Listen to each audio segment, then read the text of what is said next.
CBSE का science का जो सैम्पल पेपर रिलीज हुआ है 23-24 सेशन के लिए, वो पेपर डिस्कस करने वाले हैं, including each and every question given in your paper. So ये पेपर करना हमारे लिए बहुत जरूरी है, स्पेशली अगर आपके प्री बोर्ड आने वाले हैं या फिर आपने प्री बोर्ड्स दे दिए हैं और आप बोर्ड की भी तैयारी कर रहे हो, तो आपको ये पेपर जरूर करके जाना है, because this paper will give you an idea कि बोर्ड का पेपर क्या माइंडसेट के साथ सेट होने वाला है, किस किस टाइप के उसके अंदर क्वेश्चन आएंगे और हमारे को अपनी तैयारी को क्या डायरेक्शन देनी है। हो सकता है हम बहुत ज्यादा रटने में अभी दिमाग लगा रहे हो, बायो के आंसर्स बड़े बड़े आंसर्स रट रहे हो, और हम इस पेपर में देखें कि एक्चुअली हमें टू द पॉइंट कीवर्ड के ऊपर बेस्ड आंसर लिखने हैं, एनसीईआरटी की एक एक लाइन को अच्छे से कॉन्सेप्चुअली समझना है। सो ये पेपर आपको एक बहुत अच्छी डायरेक्शन दे सकता है कि आपको तैयारी किस तरीके से करनी है। सो जब आप पेपर देना शुरू करोगे, तो चाहे आपका बोर्ड का पेपर हो या ये सैंपल पेपर हो, उसमें ये इंस्ट्रक्शंस दी हुई है। तो ये इंस्ट्रक्शन सिंपल सी बात है कि हमारा पेपर 5 सेक्शन में डिवाइडेड है, ABCDE। ए सेक्शन में आपके ऑब्जेक्टिव टाइप क्वेश्चन होंगे, जिसके अंदर आपके एमसीक्यू और एजर्शन रीजन दोनों इंक्लूडेड है। तो 20 मार्क्स के आपके एमसीक्यू और एजर्शन रीजन होंगे। सेक्शन बी में 2 मार्क के क्वेश्चन होंगे और ऐसे 6 क्वेश्चन होंगे, तो 12 नंबर आपका 2 मार्क के क्वेश्चन के लिए होंगे। And then 7 short answer question होंगे 3 मार्क्स ईच, अगेन 21 मार्क्स के होंगे ये। सेक्शन डी होगा 3 लॉन्ग आंसर्स का 5 मार्क्स ईच। अब बच्चे when I say 5 mark question, again science में don't expect a 5 mark question to be write a short note on this, write a short note on that. It's not gonna be like that. It is definitely going to be divided into various parts और आपको हर एक part का individually answer देना है।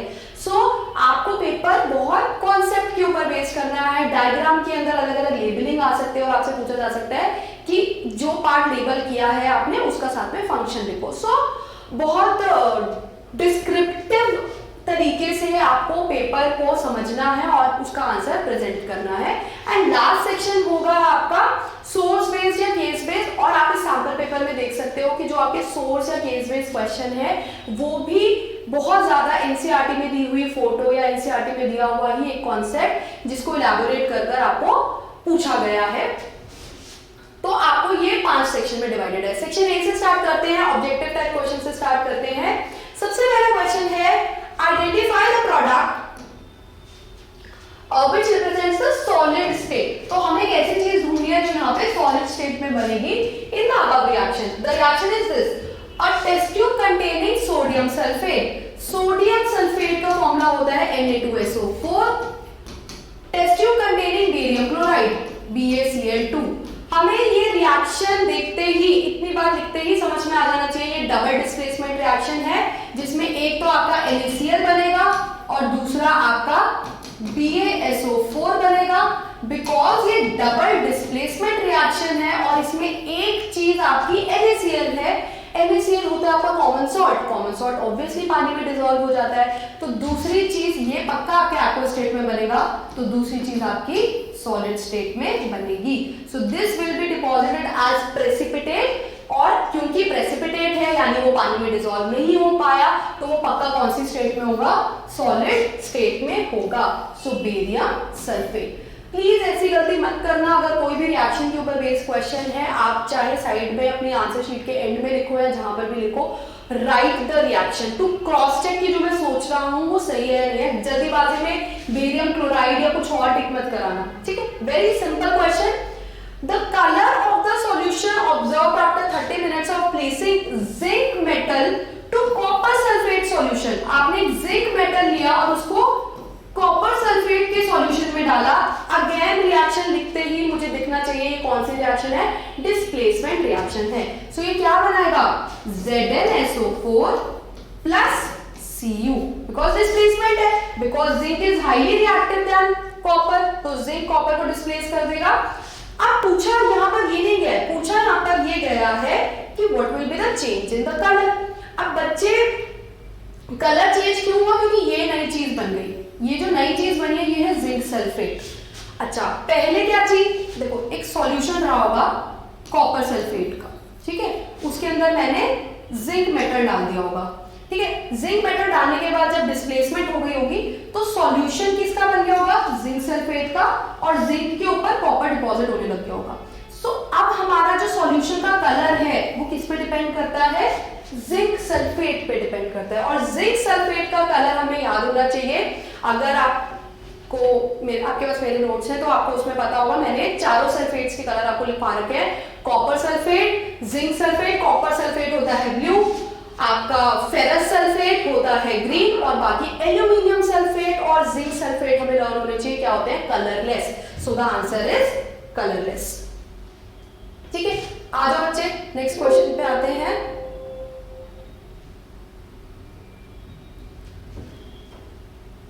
Okay,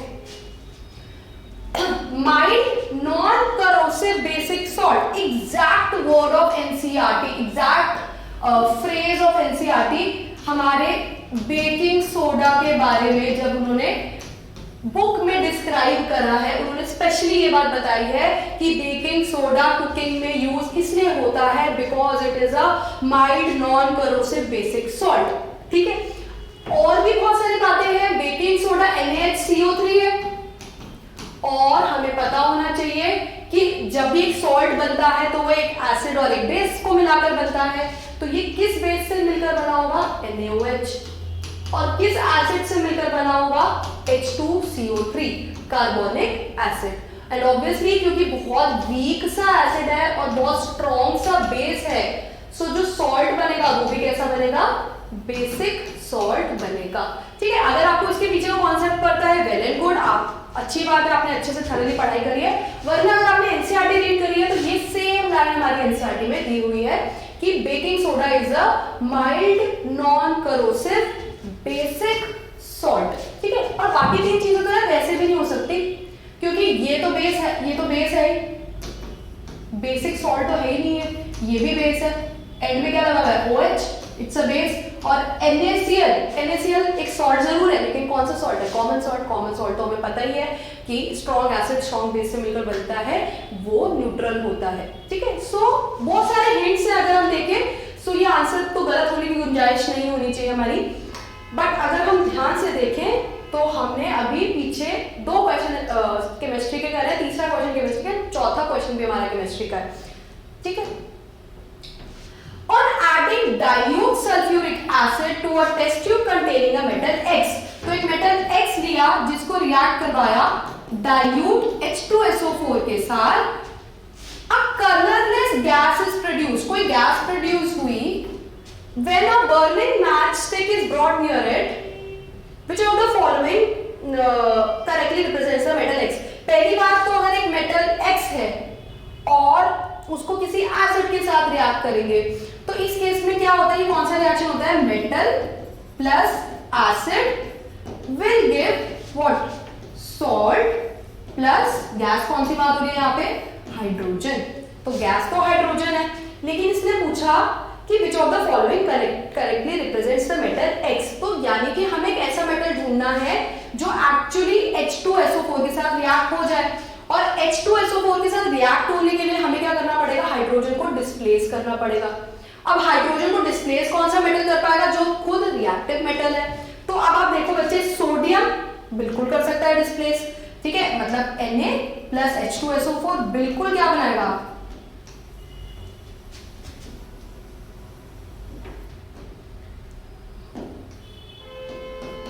Na2SO4 plus H2। तो although मुझे अपना answer मिल गया है, लेकिन बाकी ऑप्शन भी पढ़ लेती हूं मैं। सोडियम बिल्कुल बनाएगा, सल्फर क्या है, नॉन मेटल है, no sense, doesn't make sense. हमें मेटल को किससे रिएक्ट करना था, हमें एसिड को किससे रिएक्ट करना था, मेटल से रिएक्ट करना था, तो पहली बात मेटल होना चाहिए। अब कॉपर और सिल्वर भी मेटल है, लेकिन कॉपर और सिल्वर हमें पता है कैसे मेटल है, लेस रिएक्टिव मेटल है, तो ये हाइड्रोजन को डिस्प्लेस नहीं कर सकते, तो ये भी आंसर नहीं हो सकता। तो योर आंसर इज सिल्वर। फिर से केमिस्ट्री का क्वेश्चन है, और मेरे को अपनी स्क्रीन पे दो क्वेश्चन दिख रहे हैं, दोनों ही केमिस्ट्री के दिख रहे हैं। आज हम देखते हैं Which of the following correctly represents sodium oxide? I'm not sure कि आपको ये स्क्रीन पर ढंग से दिख रहा है या नहीं दिख रहा, बट मैं आपको क्लियरली बताती हूँ। पहले हम देखते हैं कि सोडियम ऑक्साइड कैसे बनता है। देखो बच्चे, सोडियम का एटॉमिक नंबर होता है 11, तो 2,8,1, ठीक है। एंड ऑक्सीजन, ऑक्साइड बनाना है, ऑक्सीजन का एटॉमिक नंबर होता है 8, तो 2,6। ऑब्वियसली सोडियम क्या करेगा, उसके आउटर मोशन में एक इलेक्ट्रॉन है, तो वो एक इलेक्ट्रॉन लूज कर देगा, उसमें से एक इलेक्ट्रॉन चला जाएगा, तो सोडियम का बन जाएगा Na+। ये बात क्लियर है? ठीक है। कितनी बात अगर आप नहीं भी सोच पा रहे तो अपने 9th में बैलेंसिंग लर्न कर ही रहे, वैसे तो सोच पाने चाहिए क्योंकि हमारा 9th का कॉन्सेप्ट है। और this atomic number, valency, electron lose होना, गेन होना, it is any day very important जब आप केमिस्ट्री पढ़ रहे हो 10th तक की। ठीक है। और ऑक्सीजन है 2,6, तो 6 है आउटर मोशन में, 8 बना लिया, तो ये कितने इलेक्ट्रॉन गेन करेगा, 2 इलेक्ट्रॉन गेन करेगा, तो ये बन जाएगा O2-। क्लियर है? तो Na+ होना चाहिए, O2- होना चाहिए। यहाँ पे Na के साथ +2 लिखा हुआ है, गलत। ठीक है। यहाँ पर बाकी सब जगह कोई गलती नहीं है ऐसी। दूसरी बात, अब बच्चे देखो, सोडियम और ऑक्साइड जब मिलते हैं तो पहली बात हमें पता होना चाहिए कि Na+ O2- कंपाउंड क्या बनाते हैं, Na2O। वाई? क्योंकि सोडियम, आप देख सकते हो सोडियम के पास कितने एक्स्ट्रा इलेक्ट्रॉन है, 1। ऑक्सीजन को कितने इलेक्ट्रॉन चाहिए, 2, क्योंकि उसके आउटर मोशन में कितने इलेक्ट्रॉन है, 6। तो एक सोडियम एक ऑक्सीजन को इलेक्ट्रॉन देगा तो काम नहीं चलेगा, हमें क्या चाहिए होगा, एक और सोडियम चाहिए होगा। तो ऐसे कंपाउंड बनाएंगे। तो सोडियम कितने होने चाहिए, 2, और सोडियम आयन क्या होता है, Na+। और ऑक्सीजन एक होना चाहिए, लेकिन ऑक्सीजन के ऊपर चार्ज कितना होना चाहिए, 2-। ठीक है। सो इसमें अगर हम ध्यान से देखें तो ये है Na+ O2-, यहाँ पे which looks like a good option। यहाँ पे प्रॉब्लम क्या है, Na के साथ भी 2 लगाया, ऑक्सीजन के साथ भी 2 लगाया, नहीं, ऑक्सीजन कितने चाहिए मुझे, 1, तो ये भी गलत। और यहाँ पर क्या करा इन्होंने, ना सोडियम के साथ 2 लगाया, ना ऑक्सीजन के साथ 2 लगाया, ये भी गलत। तो हमें दोनों बातें पता होनी चाहिए कि सोडियम और ऑक्सीजन पे चार्ज कितना आएगा, ठीक है, और जब वो कंपाउंड बनाएंगे तो कितने सोडियम कितने ऑक्सीजन के साथ रिएक्ट करके कंपाउंड बनाएंगे। ठीक है, आ जाओ। An element with atomic number dash will form a basic oxide। Basic oxide कौन बनाते हैं, मेटालिक ऑक्साइड्स। और मेटल्स कौन होते हैं, मेटल्स वो होते हैं जो पॉजिटिव होते हैं। तो हमने बेसिकली ढूंढना है इसमें से पॉजिटिव कौन सा होगा। इलेक्ट्रॉनिक कॉन्फ़िगरेशन दी है 2,5, आउटर मोशन में 5 इलेक्ट्रॉन है, तो 3 गेन करेगा तो ये 3 नेगेटिव बन जाएगा, गलत ऑप्शन। 287 गलत ऑप्शन, ऑब्वियसली 1- होगा। 284 गलत ऑप्शन। 281, so answer is 11। अरे सोडियम, सब क्वेश्चन सोडियम के ऊपर बेस्ड है, अगर आप इसको ध्यान से देखोगे। Sodium answer is sodium bicarbonate. ठीक है, आ जाओ। Okay, another question of chemistry and another question जो आपसे एक्सपेक्ट कर रहा है कि आपको एटॉमिक नंबर, इलेक्ट्रॉनिक कॉन्फ़िगरेशन, कब इलेक्ट्रॉन लूज होता है, कब इलेक्ट्रॉन गेन होता है, ये सब बहुत क्लियरली पता हो। सो अगर आप पेपर कर रहे हो और आपको लगता है कि आप इसमें अटक रहे हो, जो कि नहीं अटकना चाहिए, तो आप प्लीज इसको नोट कर लो। एंड जो भी टीचर आपके है आप उससे प्लीज ये चीज अच्छे से समझ कर जाना, बिकॉज दे आर एक्सपेक्टिंग कि 9th का केमिस्ट्री का ये कॉन्सेप्ट आपको अच्छे से आता है। 4 क्वेश्चन लगातार, तीसरा क्वेश्चन है ये जो आपसे एक्सपेक्ट कर रहे हैं कि आपको electron lose gain, electronic configuration आती है। आज समझते हैं। An element M has 50%, एक M है एलिमेंट, ठीक है, जिसके has 50% of the electrons filled in the third shell। Third shell यानी कि K shell, L shell, M shell, M उसका एलिमेंट का नाम है। तो 2,8 और M में होने चाहिए 8 इलेक्ट्रॉन, आइडियली मैक्सिमम कैपेसिटी, लेकिन क्योंकि इसमें बोला 50% फिल है तो हम लिखेंगे 4 इलेक्ट्रॉन्स उसके अंदर। So the atomic number of M is 2 + 8, 10 + 4, 40. Generally, food is broken down and absorbed within the body of organism. In which of the following organism it is done outside the body? हमें पता है amoeba holozoic nutrition करता है, mushroom saprophytic nutrition करता है। Saprophytic nutrition का मतलब ही ये होता है कि वो एंजाइम्स अपनी बॉडी के बाहर रिलीज करता है और फिर खाने को क्या करता है, एब्जॉर्ब करता है। पैरामीशियम फिर से होलोजोइक न्यूट्रिशन करता है और लाइस आपका पैरासाइट होता है। So the answer is mushroom. ठीक है, रिसेप्टर्स आर यूजुअली लोकेटेड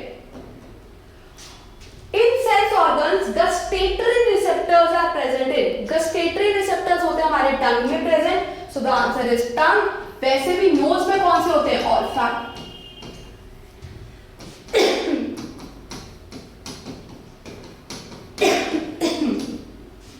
ठीक है, सो बस्टेटरी रिसेप्टर्स आपके टेस्ट के लिए होते हैं, स्मेल के लिए होते हैं आपके ऑल्फैक्टरी रिसेप्टर्स, देखने के लिए होते हैं आपके फोटो रिसेप्टर्स, सुनने के लिए होते हैं आपके फोनो रिसेप्टर, और एक और लास्ट रिसेप्टर वैसे हमारा बच गया थर्मो रिसेप्टर, जो कि हमारी स्किन में प्रेजेंट होता है, जो कि हीट को सेंस कर पाता है। ठीक है, so the answer is tongue. A farmer wants to grow banana plants genetically similar enough to the plants already available in his field. Which one of the following method would you suggest for this purpose?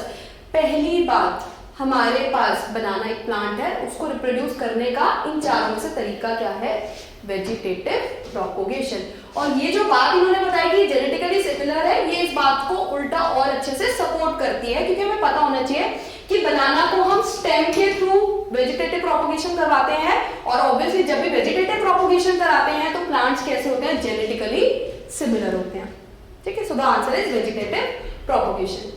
Question number 11, height of a plant is regulated by, अच्छा, DNA which is directly influenced by the growth hormone, genes which regulate the protein directly, growth hormones under the influence of the enzyme coded by a gene, and growth hormone directly under the influence of a gene। अब बच्चे इस question में मेरे को ऐसा लगता है कि बच्चे को NCERT थॉरली, मैं अगर मेरे नोट्स हैं आपके पास तो मैंने उसके अंदर ये बात बहुत अच्छे से फ्लो चार्ट के फॉर्म में समझाई हुई है, लेकिन अगर आपने NCERT ढंग से रीड करी है, so there is a section जब हम हेरिडिटी का टॉपिक पढ़ते हैं और हम जब 2 ट्रेट्स की क्रॉस करते हैं, उसके बाद लिखा how do traits gets expressed, तो उस टॉपिक में ये बात बड़े अच्छे से लिखी है और हाइट का एग्जांपल लेकर ही समझाई गई है। सो आपको पता होना चाहिए कि ग्रोथ हार्मोन किससे इन्फ्लुएंस्ड होता है। देखो, हम कितने टॉल होंगे, शॉर्ट होंगे, डिपेंड करता है कि हमारी बॉडी में ग्रोथ हार्मोन कितना रिलीज हुआ। हमने बोला ना कि कंट्रोल एंड कोऑर्डिनेशन में हमने बोला कि भाई अगर बंदा टॉल है तो उसका ग्रोथ हार्मोन ज्यादा रिलीज होगा, शॉर्ट है तो ड्वार्फ है तो उसका ग्रोथ हार्मोन कम रिलीज हुआ होगा। अब वो हार्मोन बनाना कितना है हमें क्या पता भाई, मुझे कैसे पता कि मेरे जीन्स इस तरीके से थे तो मेरे बॉडी में ग्रोथ हार्मोन कम रिलीज होना चाहिए ज्यादा, ये कौन बताएगा? हमारी बॉडी में एंजाइम्स, और इन एंजाइम्स की कोडिंग कौन करता है? हमारे जीन्स। तो हमारे जीन्स कोड करते हैं हमारी बॉडी में प्रेजेंट एंजाइम्स को, और फिर ये एंजाइम्स की फंक्शनिंग और एफिशिएंसी से डिस्कस पता चलता है कि कोई भी हार्मोन कितना रिलीज होगा। So C is the answer. A sportsman after a long break of his routine exercise suffered muscular cramps during a heavy exercise session. This happened due to, अब हमें ये पता होना चाहिए बच्चे क्रैम्प्स कब बनते हैं। क्रैम्प्स उस केस में आते हैं जिस केस में हमारी बॉडी को प्रॉपर्ली ऑक्सीजन नहीं मिलती, then there is lack of oxygen, तो हमारी बॉडी पायरुवेट को कार्बन डाइऑक्साइड में कन्वर्ट करने की जगह क्या बनाना शुरू कर देती है? लैक्टिक एसिड बनाना शुरू कर देती है। So it happens in the lack of oxygen. ठीक है, lack of oxygen, presence of oxygen गलत है, लैक ऑफ कार्बन डाइऑक्साइड गलत है, फॉर्मेशन ऑफ पायरुवेट गलत है, फॉर्मेशन ऑफ एथेनॉल, एथेनॉल तो बच्चे ईस्ट में बनता है। ठीक है, लैक ऑफ ऑक्सीजन भी सही है और फॉर्मेशन ऑफ लैक्टिक एसिड भी सही है। सो द आंसर इज सी।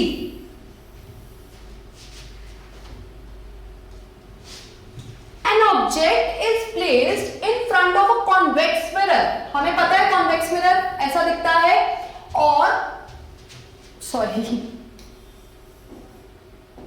हमें पता है कॉन्वेक्स मिरर ऐसा दिखता है, और इस केस में हमेशा ही इमेज कैसी बनती है? Virtual and erect.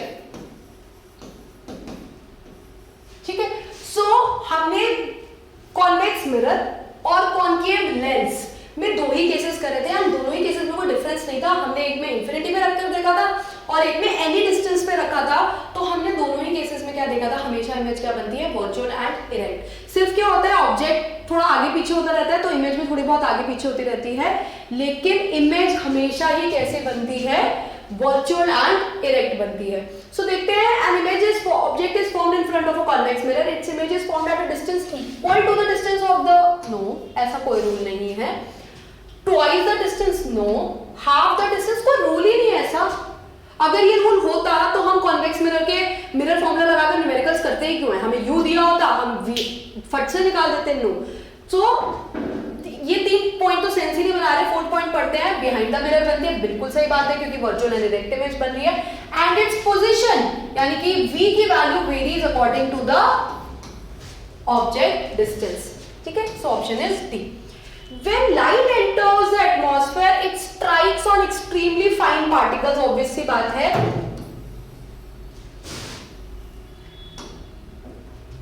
Which deflects the ray of light in all possible direction। तो जब ये ऐसे लाइट फैल जाती है, इसको हम क्या कहते हैं? लाइट का फैल जाना, स्कैटर हो जाना।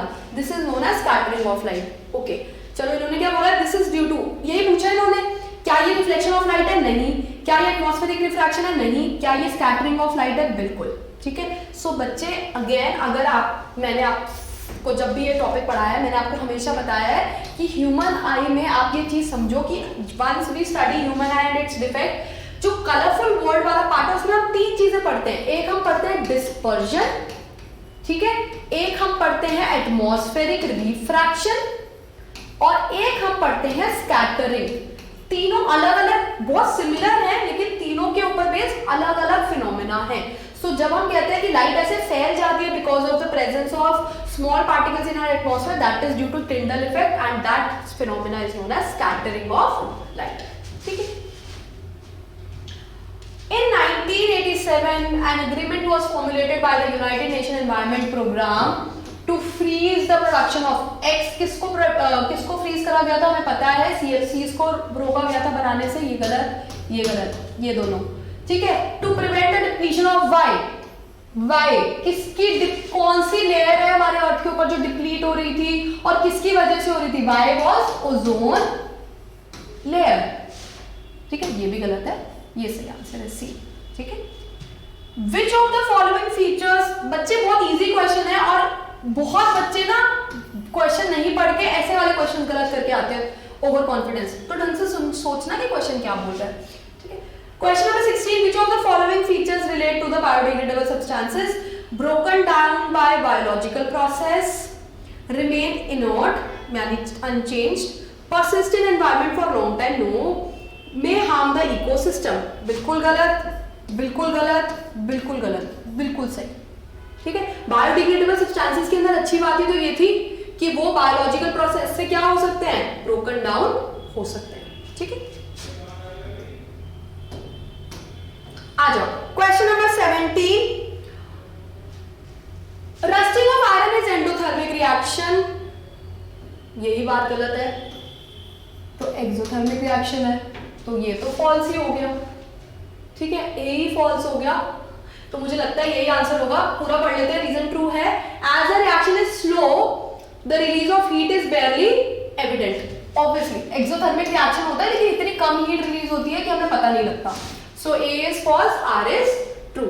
वैसे भी दोनों एक दूसरे को कॉन्ट्राडिक्टरी बातें हैं, ठीक है। एक में बोल रहे वो एंडोथर्मिक रिएक्शन है, दूसरे में बता रहे कि हीट रिलीज तो हो रही है, यानी एक्सोथर्मिक तो है लेकिन बहुत कम हीट रिलीज हो रही है, ठीक है। Probability of survival of an organism produced through sexual reproduction is more than that of organism produced through asexual mode। सही बात है ये तो बिल्कुल, क्योंकि हमें पता है कि सेक्सुअल रिप्रोडक्शन में क्या ज्यादा होती है? वेरिएशन ज्यादा होती है, एक्यूमुलेशन ऑफ वेरिएशन हो जाती है, क्योंकि सेक्सुअल रिप्रोडक्शन में 2 पेरेंट्स आर इन्वॉल्व्ड, मदर और फादर, और वो मदर और फादर भी अपने मदर और फादर से वेरिएशन लेकर आते हैं, तो वेरिएशन एक्यूमुलेट हो जाती है as compare to asexual mode, ठीक है। एसेक्सुअल मोड में तो सिर्फ थोड़ा बहुत डीएनए कॉपी करते करते जो चेंजेस आ जाते हैं वही चेंजेस होते हैं। सो एजर्शन सही है, रीजन यही है कि वेरिएशन एडवांटेज देती है for survival. Assertion and reason are true and it is a correct explanation of A, ठीक है। Make sense? मैंने यही एक्सप्लेनेशन दी, यही लिखी हुई है, इसका मतलब सही बोल रहे हैं वो। आ जाओ बच्चे, आपको पेपर, मैंने आपको बहुत बार बोला है कि अगर आप एजर्शन रीजन, बहुत सारी हेल्प बुक्स में बहुत सारे तरीके के एजर्शन रीजन दिए होते हैं, प्लीज उनको पढ़ के बहुत कंफ्यूज मत हुआ करो। आप सीबीएसई के पेपर में देखो, बहुत एनसीईआरटी में जो बात लिखी हुई है उन्हीं बातों को एजर्शन और रीजन में कन्वर्ट करके दिया गया है, ठीक है।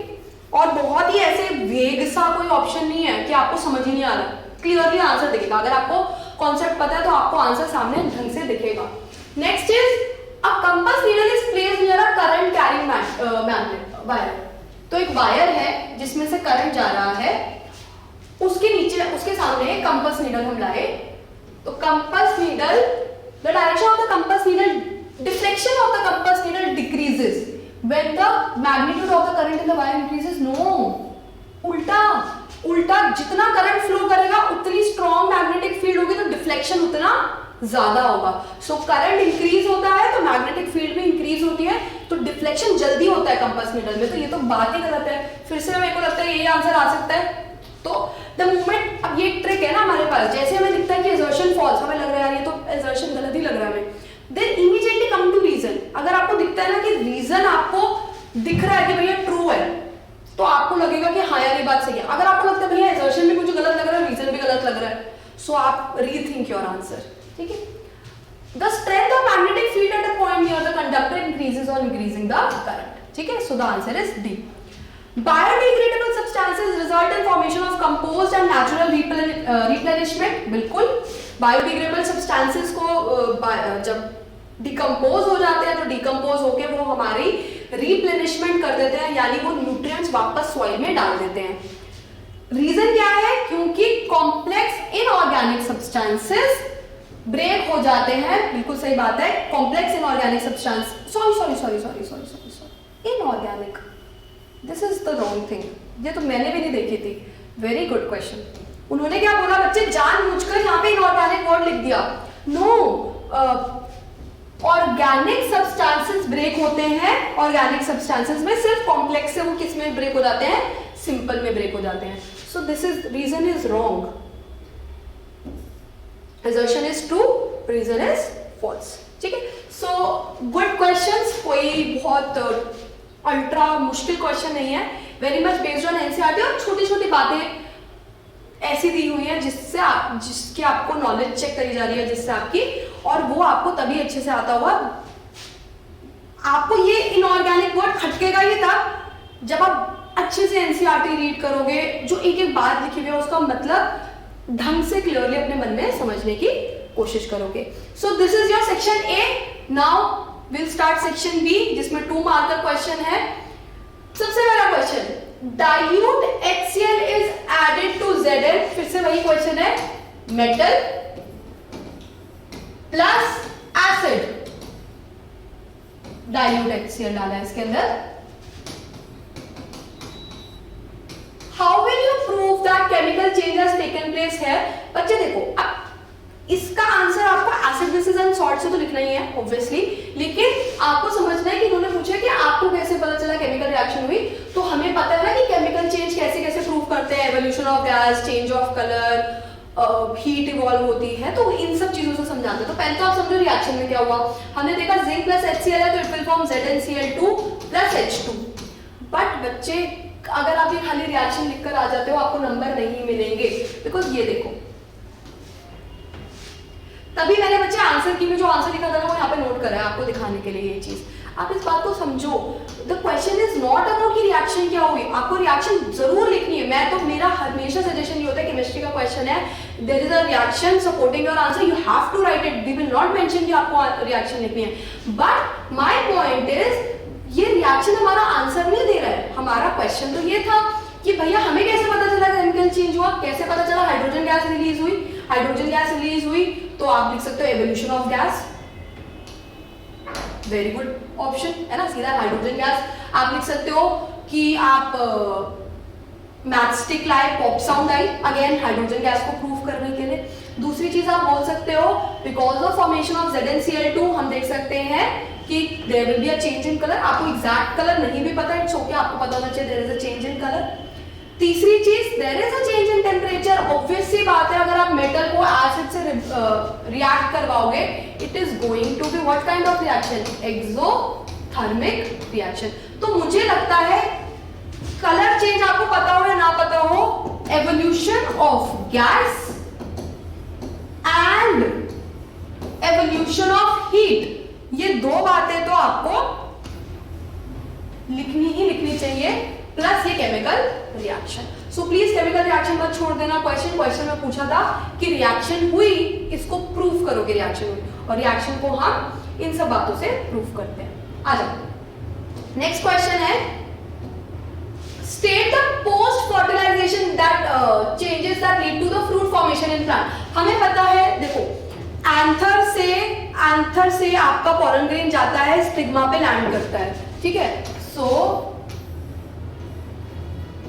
ठीक है, पॉलन ग्रेन जाता है, स्टिग्मा पे लैंड करता है, पॉलन ट्यूब के थ्रू आपके ओव्यूल में क्या प्रेजेंट है, एग प्रेजेंट है, और यहाँ पर आकर क्या हो जाता है, फर्टिलाइजेशन हो जाता है। फर्टिलाइजेशन हो गया, फूल का यही काम था, फूल का काम था अट्रैक्ट करना ताकि फर्टिलाइजेशन हो जाए, पॉलिनेशन हो जाए। हो गया, फूल का काम था रिप्रोडक्शन कराना, रिप्रोडक्शन हो गया, फर्टिलाइजेशन हो गया। फूल का कोई काम नहीं है, उसके पत्ते झड़ जाए कोई फर्क नहीं पड़ता, हमें क्या चाहिए, फूल अब किस में कन्वर्ट हो जाए, फ्रूट में कन्वर्ट हो जाए। So after fertilisation takes place, जो फ्लावर होता है वो झड़वड़ जाता है, और जो फ्लावर होता है वो किस में कन्वर्ट हो जाता है, फ्रूट में कन्वर्ट हो जाता है। बट आपको प्रॉपरली बताना है, अगेन अगर आपके पास नोट्स होंगे मेरे, तो उसके अंदर मैंने प्रॉपरली फ्लो चार्ट दिया हुआ है, ठीक है, कि जैसे ही फर्टिलाइजेशन होता है तो जाइगोट डिवाइड कर जाता है बहुत सारी बार, और एम्ब्रियो में with in the ovule embryo में कन्वर्ट हो जाता है। अब ये जो ओव्यूल था ना, इसके ऊपर एक टफ कोटिंग हो जाती है, ये किस में कन्वर्ट हो जाता है, सीड में, ठीक है। Very important point, ovule gets converted into seed and the ovary भी फूल जाती है और राइप होकर किस में कन्वर्ट हो जाती है, फ्रूट में, ठीक है। और जो ये पत्ते वत्ते होते हैं, जो पीछे पत्ते वगैरह थे, ये दे में श्रिवल ऑफ। तो उन्होंने क्या लिखा है, ovule develops a tough coat and gradually converted into seed, very important. Ovary grows rapidly and ripen होकर फ्रूट बन जाती है, और जो petals, staple, stamen, style, stigma they में श्रिवल एंड फॉल ऑफ, ठीक है। If you look at the answer की exact answer given from NCERT, ठीक है। What is the purpose of making urine in human body? Name the organs that store and release the urine. आपको पता है हमें urine की जरूरत, हमारी बॉडी यूरिन क्यों एक्सक्रीट आउट करती है, जो हम खाना खाते हैं वो तो एक्सक्रीट आउट अलग हो जाता है ना एनएस से।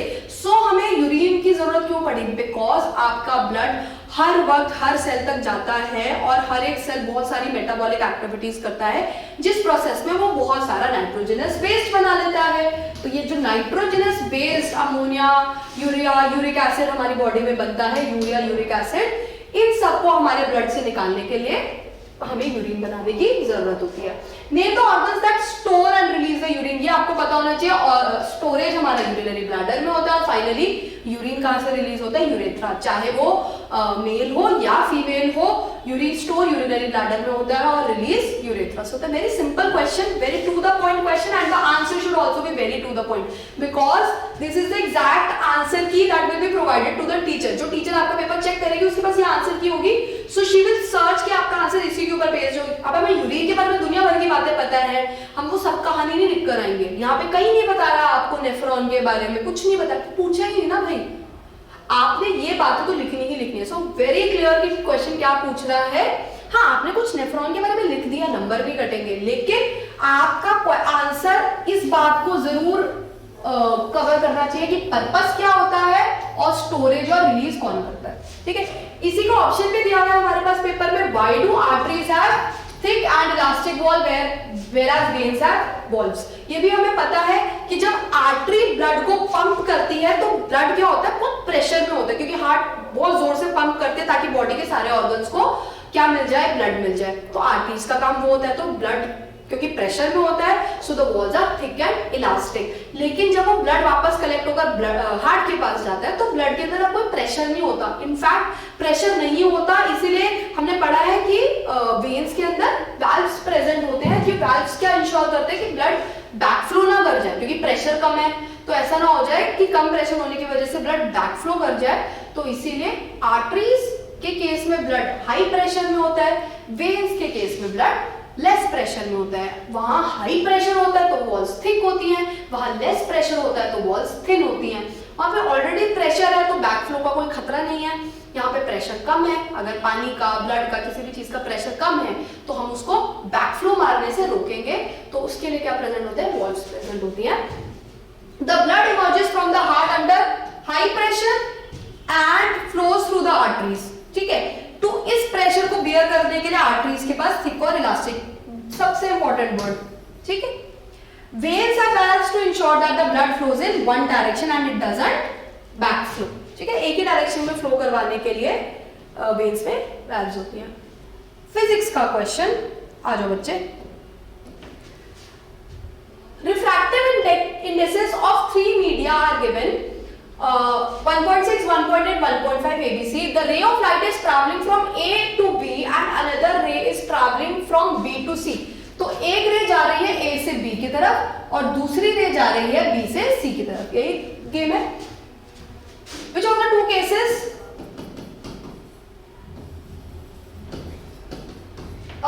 in which of the two cases the refracted ray bends towards the normal? A का refractive index है 1.6, B का refractive index है 1.8, 1.5, ठीक है। बच्चे नीचे प्लीज आंसर बाद में देखना, पहले खुद सोचना कि हमें पेपर में दिमाग कैसे लगाना है। बच्चे यहाँ रिफ्रैक्टिव इंडेक्स ज्यादा कम है, यहाँ रिफ्रैक्टिव इंडेक्स ज्यादा है। जब रिफ्रैक्टिव इंडेक्स जिसका सबसे कम होता है वो मीडियम सबसे रेयरर होता है। रिफ्रैक्टिव इंडेक्स बढ़ता जाता है, मीडियम की डेंसिटी बढ़ती जाती है। तो रिफ्रैक्टिव इंडेक्स कम है इसके रिलेशन में, तो ये कहेंगे हम रेयरर मीडियम है इसके कंपैरिजन में, और ये डेंसर मीडियम है। इस केस में हम क्या बोलेंगे, पहले वाला मीडियम डेंसर है, दूसरे वाला मीडियम रेयरर है। अब हमें पता होना चाहिए कि जब भी लाइट हमें कह रहे हैं टुवर्ड्स द नॉर्मल, रेयरर से डेंसर में जाती है, सो उस केस में it moves towards the normal. So this is not the answer, this is the answer. पढ़ते हैं।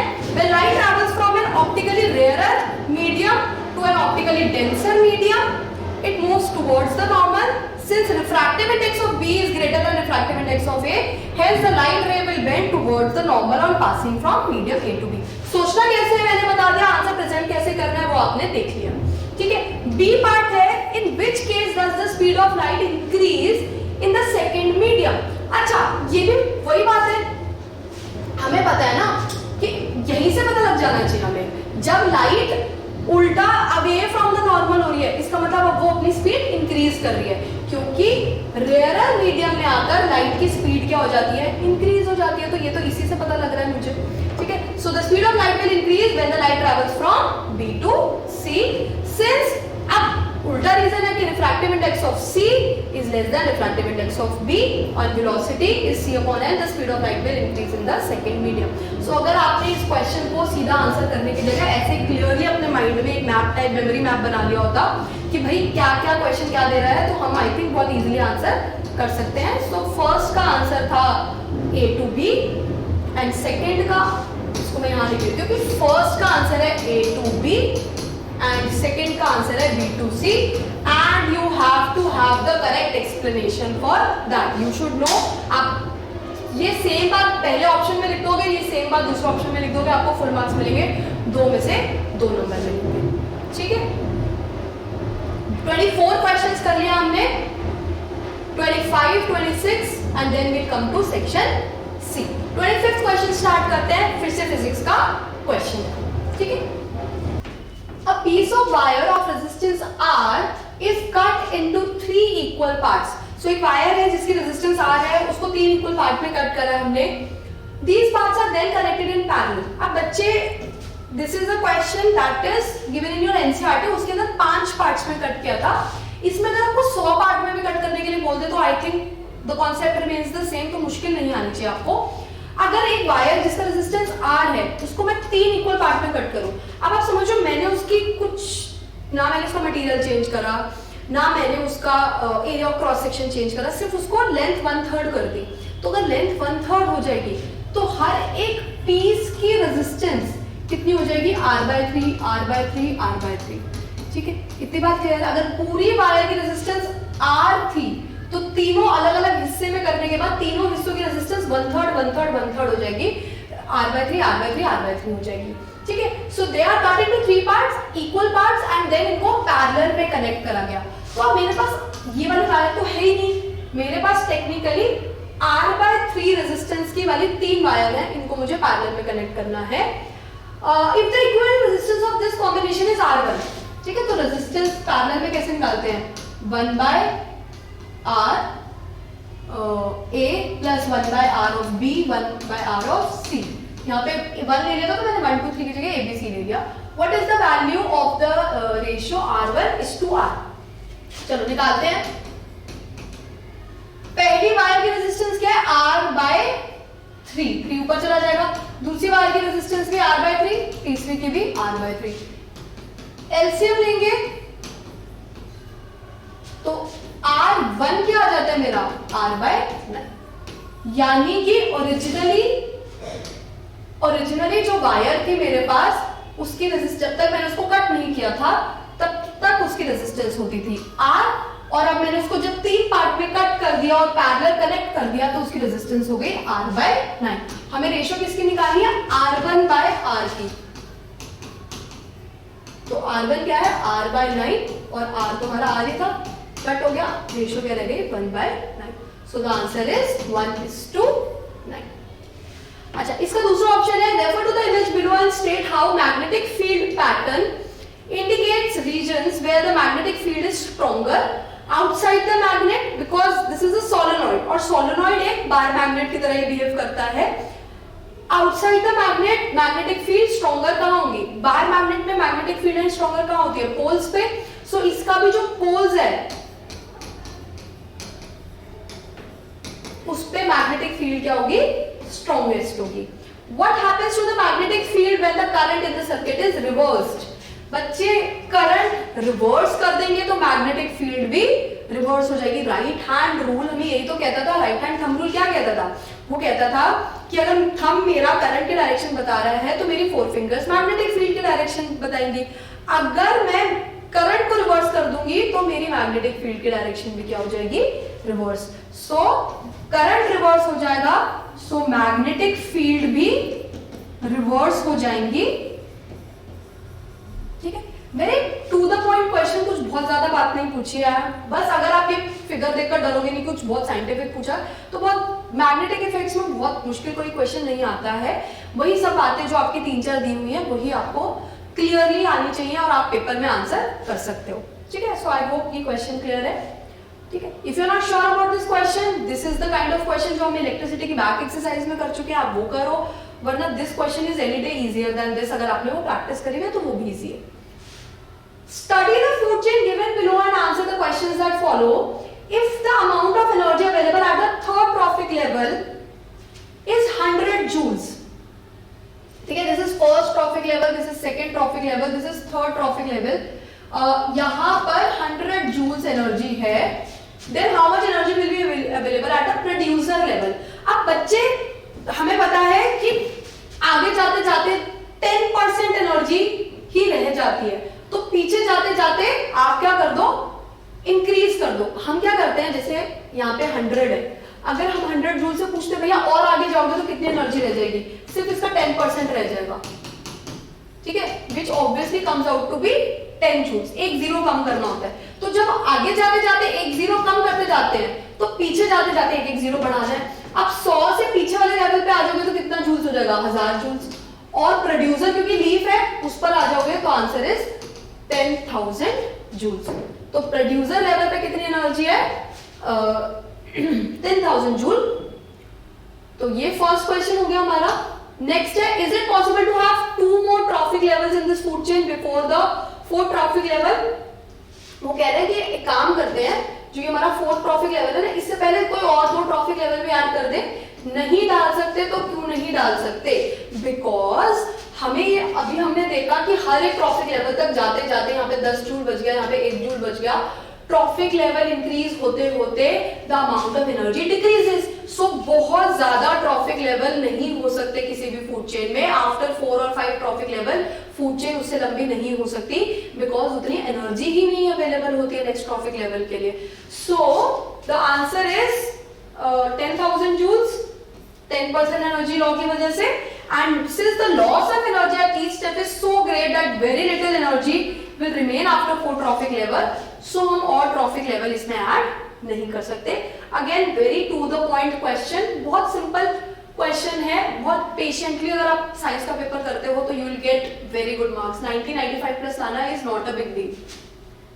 ठीक है, so ये हमारे 2 सेक्शन सेक्शन हो गए, सेक्शन ए हो गया, सेक्शन बी हो गया जिसमें हमारे 1 मार्क का क्वेश्चन थे, 2 मार्क का क्वेश्चन थे। Now we have section C जिसमें हमारे 3 मार्क के क्वेश्चन है और आप देख सकते हो पहले क्वेश्चन को ही 3 पार्ट में डिवाइड करा गया। कॉन्सेप्ट उसी के ऊपर बेस्ड है जो रिएक्शन दी हुई है। The given reaction shows one of the processes to extract metals like iron and manganese, ठीक है। Obviously this is a thermite reaction, book में दी हुई है हमारे metals and non metals chapter में। गिव रीजन व्हाई द, अच्छा, why this reaction is known as thermite, thermal, बहुत सारी heat, because large amount of heat is released, इतनी large amount of heat is released that the metal, कौन सा metal extract करा हमने इसमें, manganese, जो मेटल हमने एक्सट्रैक्ट करा है वो भी कौन सी स्टेट में मिलता है, मोल्टन स्टेट में मिलता है। इतनी हीट जनरेट हो जाती है कि वो मेटल पिघले हुए स्टेट में मिलता है। समझो आयरन को पिघलाना, मैंगनीज को पिघलाना, कितना हजारों डिग्री सेल्सियस टेम्परेचर पे पहुंच जाता होगा ये रिएक्शन, तभी ये रिएक्शन कैसा होता है, इसको हम क्या कहते हैं, थर्माइट रिएक्शन बोलते हैं। Next is identify the substances oxidised and reduced.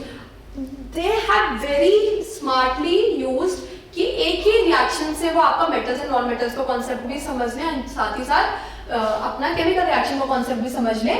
तो देखते हैं, मैंगनीज ऑक्साइड था, एल्यूमिनियम था, मैंगनीज है, एल्यूमिनियम ऑक्साइड है, डिस्प्लेसमेंट तो हो रही है लेकिन ऑक्सीडेशन किसकी हो रही है, देखो मैंगनीज ऑक्साइड मैंगनीज में कन्वर्ट हो गया, ठीक है।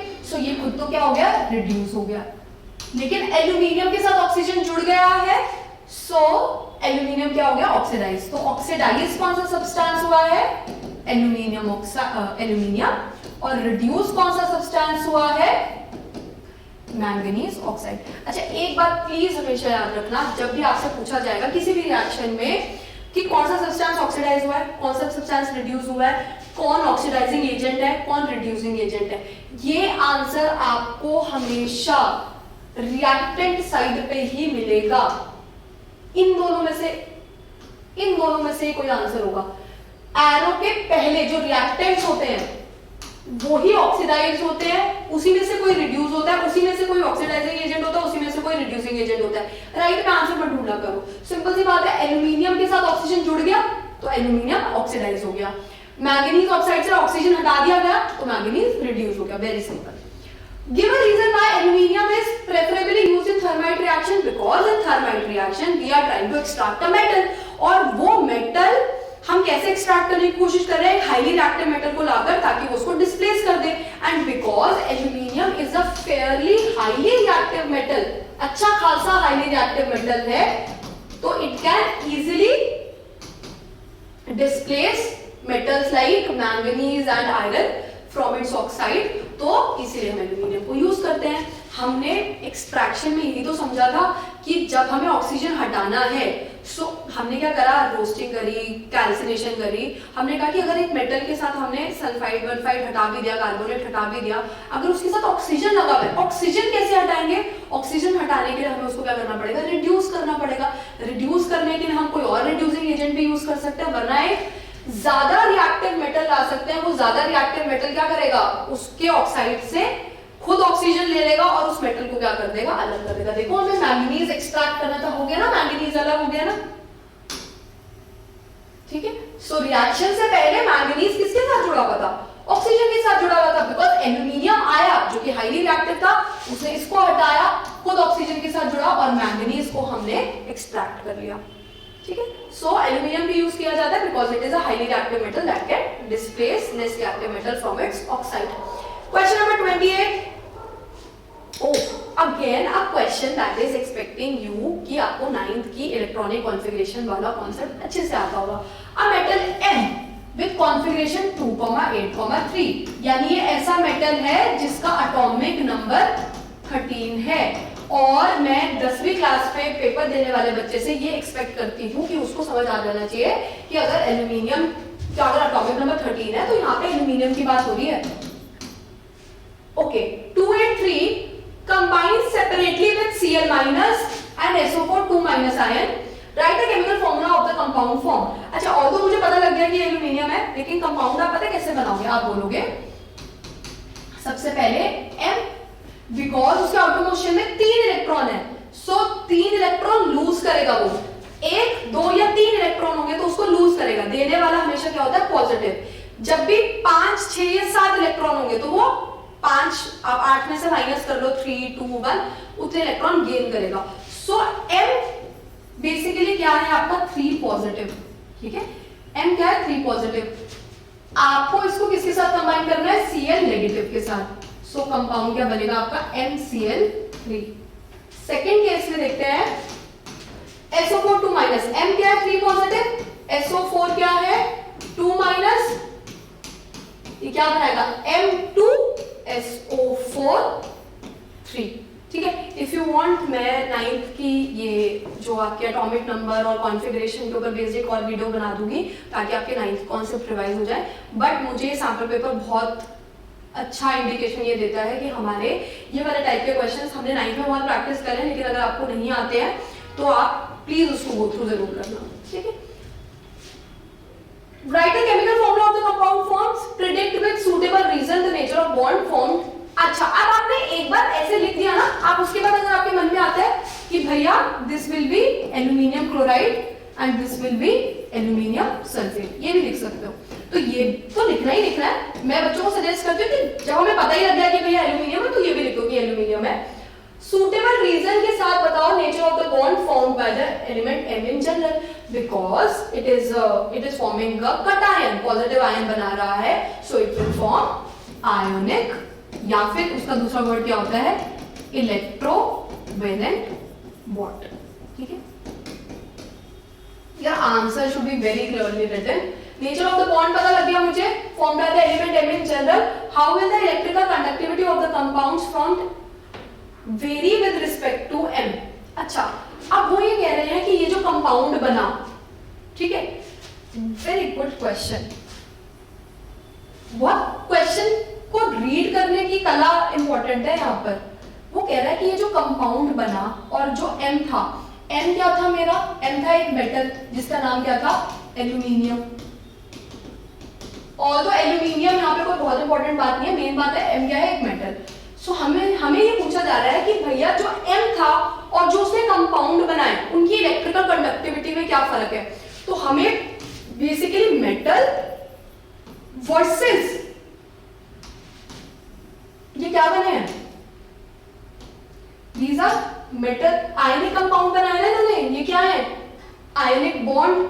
आयनिक बॉन्ड बनाने वाले, यानी कि हम ये कह रहे हैं कि जो मेटल्स और नॉन मेटल्स मिलकर कंपाउंड बनाते हैं, जो सॉल्ट्स बनाते हैं, उनके इलेक्ट्रिकल कंडक्टिविटी कैसी होती है, मेटल्स की इलेक्ट्रिकल कंडक्टिविटी कैसी होती है। दोनों बातें एनसीईआरटी में हमें बहुत क्लियरली दी हुई है, मेटल्स वर्सेस आयनिक कंपाउंड्स। उसने बोला इन दोनों के अंदर इलेक्ट्रिकल कंडक्टिविटी में इनको डिफरेंशिएट करो। मेटल्स क्या होते हैं, metals are good conductor of electricity in every state including solid also. Ionic compound can conduct electricity but because ionic compound, क्योंकि एल्यूमिनियम इनके अंदर पॉजिटिव नेगेटिव बॉन्ड इतना strong electrostatic force of attraction होता है इनके बीच में कि इसके अंदर से इलेक्ट्रॉन्स फ्लो करना आसान नहीं होता। दे तो can conduct electricity but they can not conduct electricity in solid state, they can conduct electricity in liquid या फिर मोल्टन भी बोल सकते हैं वर्ड, और एक्वस स्टेट, ठीक है। They can conduct electricity in liquid or aqueous state, but they cannot conduct electricity in solid state. Solid state में क्यों नहीं conduct कर सकते? ये तो solid, liquid किसी में भी conduct कर लेंगे, गैस को, मेटल को गैस में क्या कन्वर्ट करोगे, लेकिन आयनिक कंपाउंड solid state पे इसलिए conduct नहीं कर पाते because उनके बीच में बहुत strong फोर्स ऑफ अट्रैक्शन होता है और इलेक्ट्रॉन्स को मूव करने के लिए, फ्लो ऑफ चार्ज के लिए स्पेस नहीं होती, ठीक है।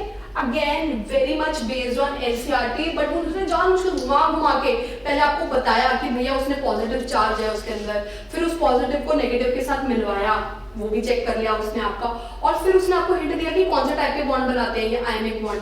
फिर उसने पूछा कि भैया आप M को इससे कंपेयर करो, तो उसने बताया ना आपसे M ने ये तो पूछा ये कौन से बॉन्ड है, आयनिक बॉन्ड, तो आपको ये तो बताना है कि भैया आयनिक कंपाउंड्स जो बनते हैं और जो मेटल होता था जिससे वो बनते थे, मेटल हर स्टेट में इलेक्ट्रिसिटी कंडक्ट कर पाता था, एक्सेप्शंस को हटा देते हैं हम यहाँ पर, लेकिन जब आयनिक कंपाउंड बना देते हैं तो उनकी प्रॉपर्टी चेंज हो जाती है।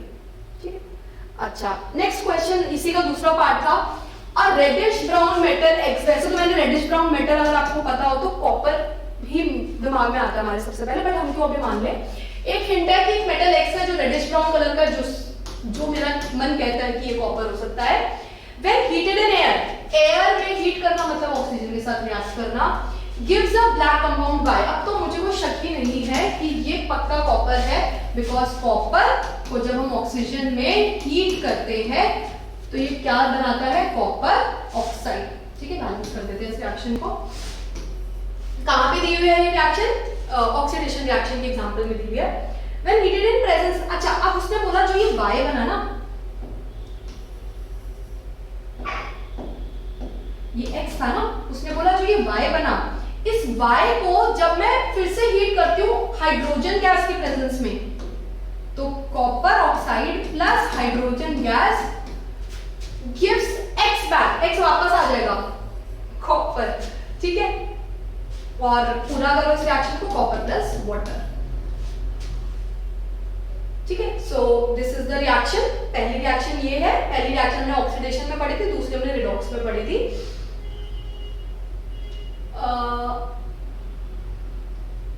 gives X back, X is refined by the process of electrolysis।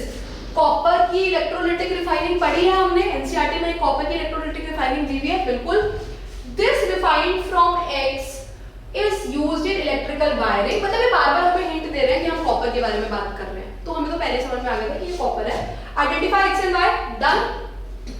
Draw well labelled diagram to represent the process of refining of X। तो ये यहाँ पे आपको ऑलरेडी दे दिया है मैंने, ताकि आप इसको देखो और आपको याद आ जाए कि हमें बेसिकली ये डायग्राम और केमिकल रिएक्शन। फिर से इन्होंने केमिकल रिएक्शन चैप्टर को क्लब कर दिया है आपके मेटल्स एंड नॉन मेटल्स के साथ।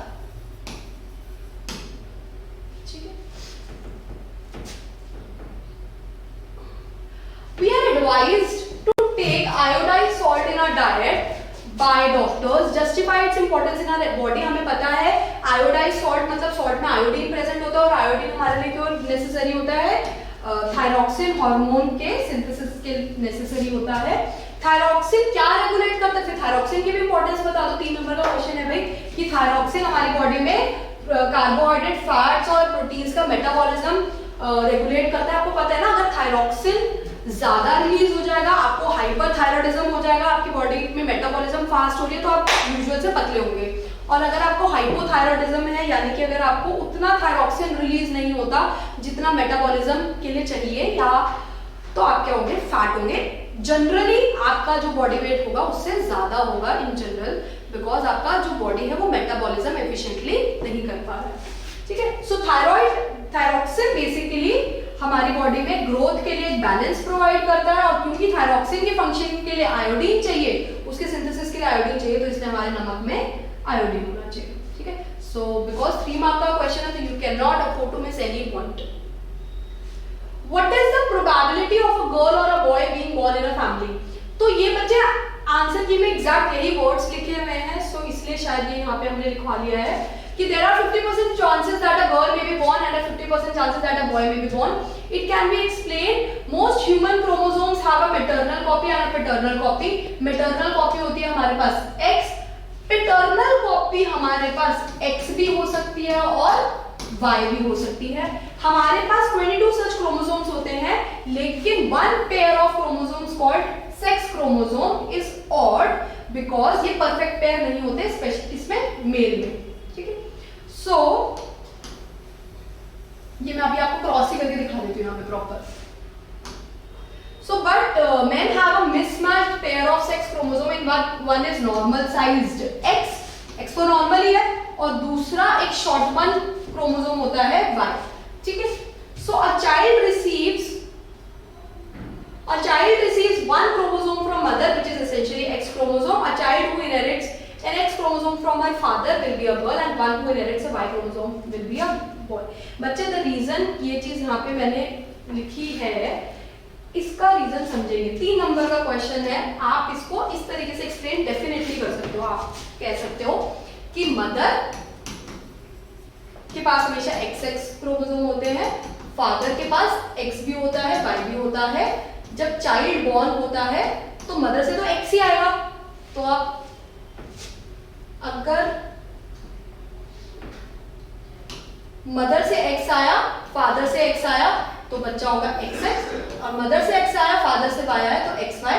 X के केस में बच्चा फिर से क्या बन जाएगा, गर्ल, और XY के केस में बच्चा क्या बन जाएगा, बॉय। सो बिकॉज इस पे डिपेंड करता है 50% चांस है। आप ये करो, बिल्कुल क्रॉस करके दिखाओ, बट 3 नंबर का क्वेश्चन है, you have to theoretically write the answer, और ये आंसर फॉर्मेशन भी एग्जैक्टली आपकी एनसीईआरटी के वर्ड्स है, ठीक है। So to support your answer, although ये बात हम जब समझते हैं तो ये सेल्फ एक्सप्लेनेटरी बात है, ये बहुत क्लियरली बता रहा है कि भैया देखो मदर के पास XX क्रोमोसोम है, फादर के पास XY है, मिसमैच्ड है, और जब वो फर्टिलाइजेशन होगी तो जो बच्चा होगा उसके पास दोनों से एक कॉपी आएगी, तो एक के पास अगर XX आ गया तो वो बच्चा गर्ल हो जाएगा, XY आ जाएगा तो बॉय हो जाएगा। बट हम ये पेपर पढ़ ही क्यों रहे हैं, हम ये सैंपल पेपर पढ़ ही क्यों रहे हैं, क्योंकि हम समझने की कोशिश कर रहे हैं कि टीचर क्या आंसर एक्सपेक्ट करती है आपसे। मैं एज अ टीचर कहती हूँ, मैं आपसे दोनों चीजें एक्सपेक्ट करती हूँ। मैं एक्सपेक्ट करती हूँ आप क्रॉस भी करके दिखाओगे, और अगर 3 नंबर का क्वेश्चन आप थ्योरेटिकली भी उसको एक्सप्लेन करोगे, ठीक है। सो ऐसे अननेसेसरी चीजें पे नंबर नहीं कटवा कर आने, हमें प्रॉपर्ली एक्सप्लेन करना है। Question number 31, explain why the refractive index of any material with respect to air is always greater than 1। एक और क्वेश्चन आ गया रिफ्रैक्टिव इंडेक्स पे, बट मुश्किल कोई भी नहीं है, ये भी नहीं है। अब उसने बोला कि किसी भी मटेरियल, अच्छा हम पहले तो किसी भी ऑब्जेक्ट का रिफ्रैक्टिव, किसी भी मीडियम का रिफ्रैक्टिव इंडेक्स निकालते हैं अगर विद रिस्पेक्ट टू एयर, तो हम उसको कहते थे एब्सोल्यूट रिफ्रैक्टिव इंडेक्स, ठीक है। ये बात हमें पता होनी चाहिए कि किसी भी मीडियम का अगर हम refractive index with respect to air निकालते हैं तो उसको कहते हैं एब्सोल्यूट रिफ्रैक्टिव इंडेक्स या सिंपल रिफ्रैक्टिव इंडेक्स, ठीक है। So refractive index of a medium is equal to, अच्छा हमेशा जब भी हम रिफ्रैक्टिव इंडेक्स निकालते हैं तो speed of light in air ऊपर रखेंगे, और हमेशा speed of light in medium, जिस भी मीडियम का रिफ्रैक्टिव इंडेक्स निकाल रहे हैं उसको नीचे रखेंगे। तो अगर हम किसी भी m मीडियम का रिफ्रैक्टिव इंडेक्स निकाल रहे हैं तो वो ये बोल रहे हैं because speed of light is maximum in air oblique vacuum, क्योंकि हम सेम मानते हैं रिफ्रैक्टिव इंडेक्स के टर्म्स में उसको, क्योंकि स्पीड ऑफ लाइट हमेशा एयर या वैक्यूम में सबसे ज्यादा होगी। सो दिस रेशियो, यार बच्चे जब ऊपर वाला आंसर हमेशा बड़ा होगा, समझ लो, एक नॉर्मल बात समझते हैं, नॉर्मली मैथ समझते हैं, अगर हम दो चीजों को डिवाइड करते हैं तो एक न्यूमरेटर होता है, एक डिनोमिनेटर होता है। अगर न्यूमरेटर बड़ा होगा, मार्क माय वर्ड्स, आप एक एग्जांपल लेकर देख लेना, अगर न्यूमरेटर बड़ा होगा तो आंसर हमेशा क्या आएगा, ग्रेटर देन 1, ठीक है। और अगर हम न्यूमरेटर डिनोमिनेटर को डिवाइड करें, डिनोमिनेटर बड़ा होगा न्यूमरेटर से तो answer will be less than 1, ठीक है। ये बेसिक रूल है मैथ्स का, आप इसको ऑब्जर्व कर सकते हो। 10 को 5 से डिवाइड करो, आंसर आएगा 2, 1 से बड़ा है। 5 को 10 से डिवाइड करोगे, आंसर आएगा 1/2, 1 से छोटा है। सो जब भी न्यूमरेटर बड़ा होगा, आंसर हमेशा 1 से बड़ा आएगा। सो ये आपको टीचर को नहीं एक्सप्लेन करना, आपको पता होना चाहिए। सो आप इसको क्या लिखोगे, because speed of light in air is always greater than 1, sorry, it is always greater than speed of light in medium, क्योंकि एयर में तो स्पीड ही सबसे ज्यादा है ना। तो क्योंकि हमेशा न्यूमरेटर आपका डिनोमिनेटर से क्या होगा, बड़ा, so this ratio will always be greater than 1, ठीक है। दिस इज द लॉजिक कि भैया क्योंकि न्यूमरेटर एयर में स्पीड हमेशा ज्यादा होगी, किसी भी मीडियम के कंपैरिजन में अगर हम बात करें तो अगर एयर में स्पीड ज्यादा होगी तो न्यूमरेटर हमेशा ज्यादा होगा डिनोमिनेटर में, जब हम फॉर्मूले में डालेंगे तो रिफ्रैक्टिव इंडेक्स हमेशा क्या आएगा, greater than 1।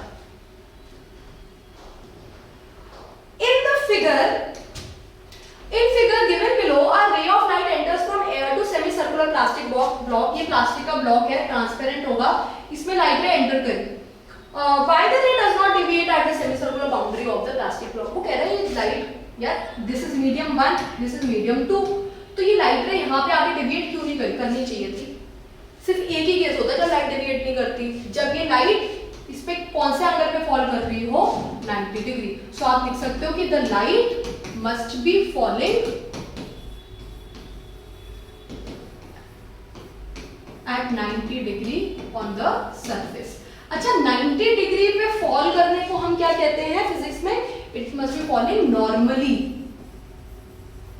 On the surface.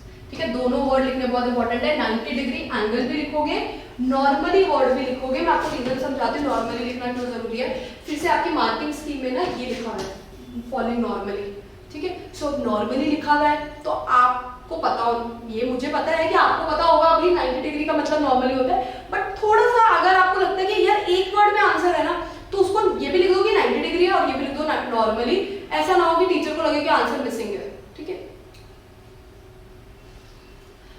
Complete the ray diagram of the above scenario and the light रे comes out of the plastic block. अब वो कह रहे हैं कि भैया अब जब लाइट रे वापस निकलेगी, अब ये क्या एंगल बना रही है? 40 डिग्री का एंगल बना रही है, मतलब 90 डिग्री का एंगल तो नहीं बना रही है।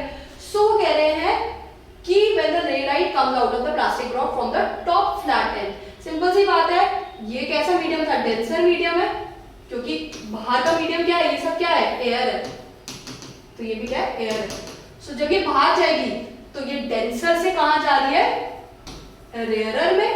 एंड जब भी लाइट डेंसर से रेयरर में जाती है, एयर में जाती है, एयर में हमेशा स्पीड ऑफ लाइट सबसे ज्यादा होती है, तो वो क्या कर जाती है? Bend away from the normal. तो सीधी सीधी जाने की जगह वो क्या कर जाएगी? Bend away from the normal. ठीक है, अगर आप ध्यान से देखना, हमारे ना फिजिक्स के 3 क्वेश्चन आए इस पेपर में। सबसे पहले आया वो रिफ्रैक्टिव इंडेक्स वाला क्वेश्चन, फिर दूसरा आया अभी जो हमने पीछे इसी में पढ़ा स्पीड ऑफ लाइट एयर में ज्यादा होती है, और तीसरा ये आया। अगर आपको वो 2 क्वेश्चन की कॉन्सेप्ट पता है तो ये तीसरा क्वेश्चन अपने आप हो जाता है। So that is why you need to practise more and more questions. State the law that explains the heating effect of current। जब भी आपको heating effect of current किसी भी अप्लायंस पे पूछा जाए, तो हमारा कौन सा लॉ है? Joule's law of heating. और जूल्स लॉ ऑफ हीटिंग में मैंने आपको हर बार बताया है कि हीट निकालने का यही फॉर्मूला लिखना है जूल्स लॉ ऑफ हीटिंग में। हम न्यूमेरिकल में H = v²/RT भी यूज कर लेते हैं, VIT भी यूज कर लेते हैं, लेकिन जूल्स लॉ ऑफ हीटिंग यही है। जूल्स लॉ ऑफ हीटिंग कहता है कि heat in a circuit is directly proportional to the square of current, directly proportional to the resistance and directly proportional to the time for which the current flows। ठीक है, so current with respect to the measurable properties in an electric circuit। ठीक है, so बच्चे please यही definition लिखना कि law कौन सा है? Joule's law of heating. फिर इसकी ये फॉर्मूला लिखना, और फिर ऐसे लिखना हीट इज प्रोपोर्शनल, और सेम चीज थ्योरेटिकल लिखना कि Joule's law of heating states that heat produced in a conductor is directly proportional to the square of current, directly proportional to the resistance and directly proportional to the time for which the current flows. ठीक है, I hope अब आप लिख लोगे। List the factors on which the resistance of a conductor depend। Factors बता दो बच्चे। हमें पता है रेजिस्टेंस R = ρL/A होता है। इससे हमें क्या क्या पता चलता है? रेजिस्टेंस किस किस पे डिपेंड करता है? नेचर ऑफ मटेरियल, दूसरा लेंथ ऑफ द वायर, तीसरा area of cross section. This is, मैंने ये वाला आंसर आपको इसलिए लिखे थे यहाँ पे कि ये तो हमें पता नहीं है ना क्या आंसर है। एक होता है टेम्परेचर, ठीक है, इसको आप रेजिस्टिविटी भी बोल सकते हो। ये आंसर बनता है आपका, वेरी इजी। ठीक है, फॉर्मूला भी लिख दोगे तो और ऐसे अच्छा लगेगा, बट आंसर यही है आपका। Ananya responded to the question why do electrical appliances with metallic bodies are connected to the metallic bodies वाली जितनी भी अप्लायंसेस होती है वो मेन से कनेक्टेड होती है, लेकिन उसमें 3 पिन का प्लग होता है। तो तीसरी पिन का क्या काम है? 2 पिन से भी तो काम चलता था ना बहुत सारे डिवाइसेस में। whereas an electric bulb can be, ये पूछा उसने कि इलेक्ट्रिक बल्ब में तो आप 2 पिन से काम चल जाता है आपका, इसमें 3 पिन का क्या काम है? तो अब उसने रीजन क्या दिया, उसने कहा कि जो 3 पिन होता है वो इससे कनेक्टेड होता है कि इससे हीटिंग इफेक्ट कम हो जाएगा। No, the third pin is for the earthing के लिए यूज होता है, अर्थ वायर होती है वो। अब बच्चे अर्थ वायर का काम क्या था, देखो यहाँ पे हिंट है मेटालिक बॉडी। जब भी आप कोई मेटालिक बॉडी यूज कर रहे हो, कोई भी ऐसी चीज है जिसकी बॉडी मेटल की बनी हुई है, तो चांसेस होते हैं कि करंट लीक कर कर उस मेटल बॉडी पे आ सकता है और वो आपको शॉक लगा सकता है, इलेक्ट्रिक शॉक दे सकता है। सो हमारा काम क्या है, अगर कहीं से भी करंट लीक हो रहा है तो in that case that current should flow to some other path. तो हमने क्या करा, जो पिन में 1 पिन 2 पिन, जो ये तो हमारे करंट के लिए चाहिए, जो ये तीसरा पिन है ना, तीसरी वायर है, ये करंट को, अगर करंट लीक हुआ तो, अगर करंट लीक नहीं हुआ तो यहाँ पे अपना एक सर्किट वर्किट होगा जिसमें काम करता रहेगा। ये पूरा मेटल की बॉडी, बहुत ही गंदा डायग्राम बनाया मैंने, एनीवेज, ठीक है। इन नॉर्मल सिचुएशन ये 2 वायर है जिसके थ्रू आगे पूरा सर्किट कनेक्टेड होगा और इनके थ्रू ही करंट फ्लो करेगा, कोई दिक्कत नहीं है। ये तीसरे पिन का और तीसरी वायर का काम क्या होता है, ये अंदर जाकर किससे कनेक्ट हो जाती हैं, एक मेटालिक बॉडी से। अब ये जो नीचे अर्थ के अंदर मेटल प्रेजेंट होता है ना, ये होता है बहुत लो रेजिस्टिविटी वाला, बहुत लो रेजिस्टिविटी वाला। अगर नॉर्मल सिचुएशन है तो करंट यहाँ फ्लो कर रहा है, कोई दिक्कत नहीं है, लेकिन इनकेस करंट लीक होना शुरू हुआ तो करंट कहाँ चला जाता है, इस तीसरी वायर में, अर्थ वायर में, और मेटल की बॉडी पे लीक नहीं होता। क्यों लीक नहीं होता, क्योंकि उसको ये जो रास्ता दिखता है ये ज्यादा बेटर रास्ता दिखता है, करंट वहां जाता है जहां रेजिस्टेंस कम है, क्योंकि रेजिस्टेंस क्या करती है, करंट को रोकती है। सो क्योंकि इस मेटालिक बॉडी की रेजिस्टिविटी बहुत कम है, तो जैसे ही करंट लीक होता है ये सारा करंट अपनी तरफ खींच लेती है, ठीक है। सो ये उसने हीटिंग इफेक्ट बचाने के लिए नहीं बताया था, वो हीटिंग इफेक्ट के लिए तो फ्यूज यूज होता है।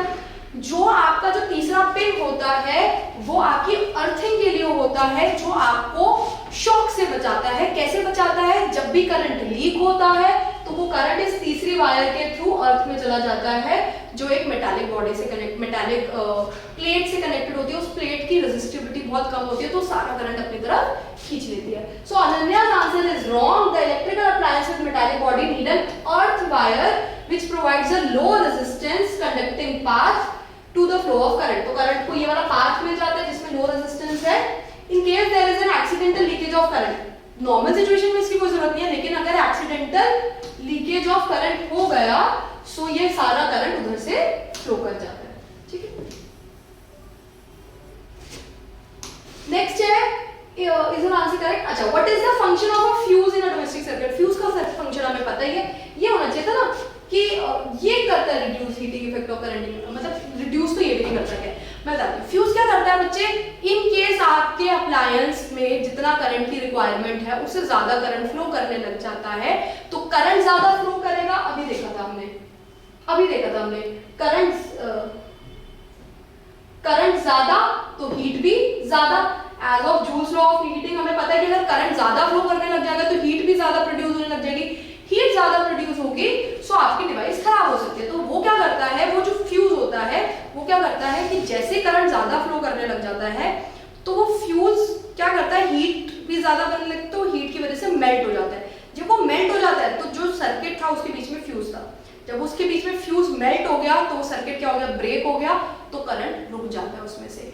सो हीटिंग क्या होता है, what is the function of fuse in a domestic circuit. An electric fuse is a safety device that operates to provide protection against the overflow of current in an electric circuit. An important component of an electric fuse is a metal wire or a strip that melts when excess current flows through it.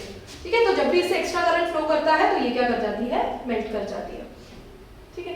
So this was your section A, B, C, ठीक है, जिसमें हमारे पास 1 marker question, 2 marker question and 3 marker question थे।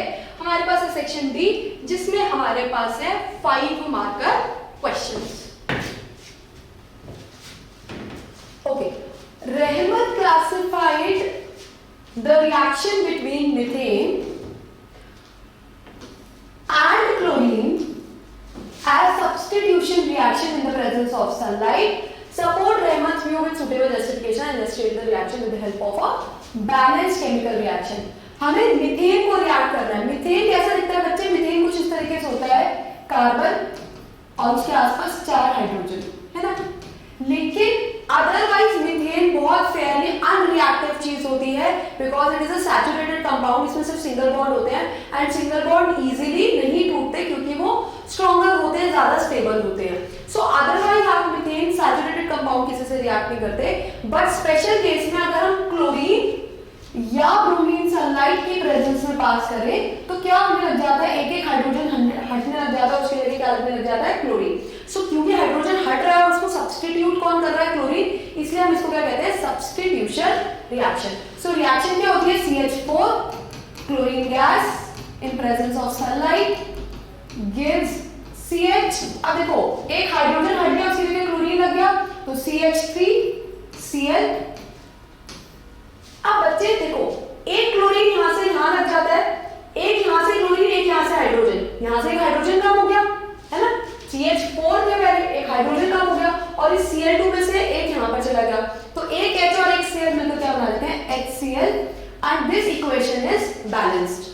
हाँ, अगर मैं आपको एक बात बताऊं तो आप इसके जस्टिफिकेशन में ये बात लिख सकते हो कि further this reaction will continue and each hydrogen will start getting substituted by chlorine and that is why this is known as substitution reaction। आप ये भी लिख सकते हो, ये रिएक्शन देखो मेन इसी के नंबर है, आप थ्योरेटिकली लिख सकते हो this reaction will keep on continuing till it forms CCl4, that is all the hydrogens are substituted with chlorine, ठीक है। But reactions I don't think कि आप कभी लिखना, एक बैलेंस रिएक्शन लिखोगे जो बिल्कुल सही है उसके आपको मार्क्स डेफिनेटली मिल जाएंगे, ठीक है।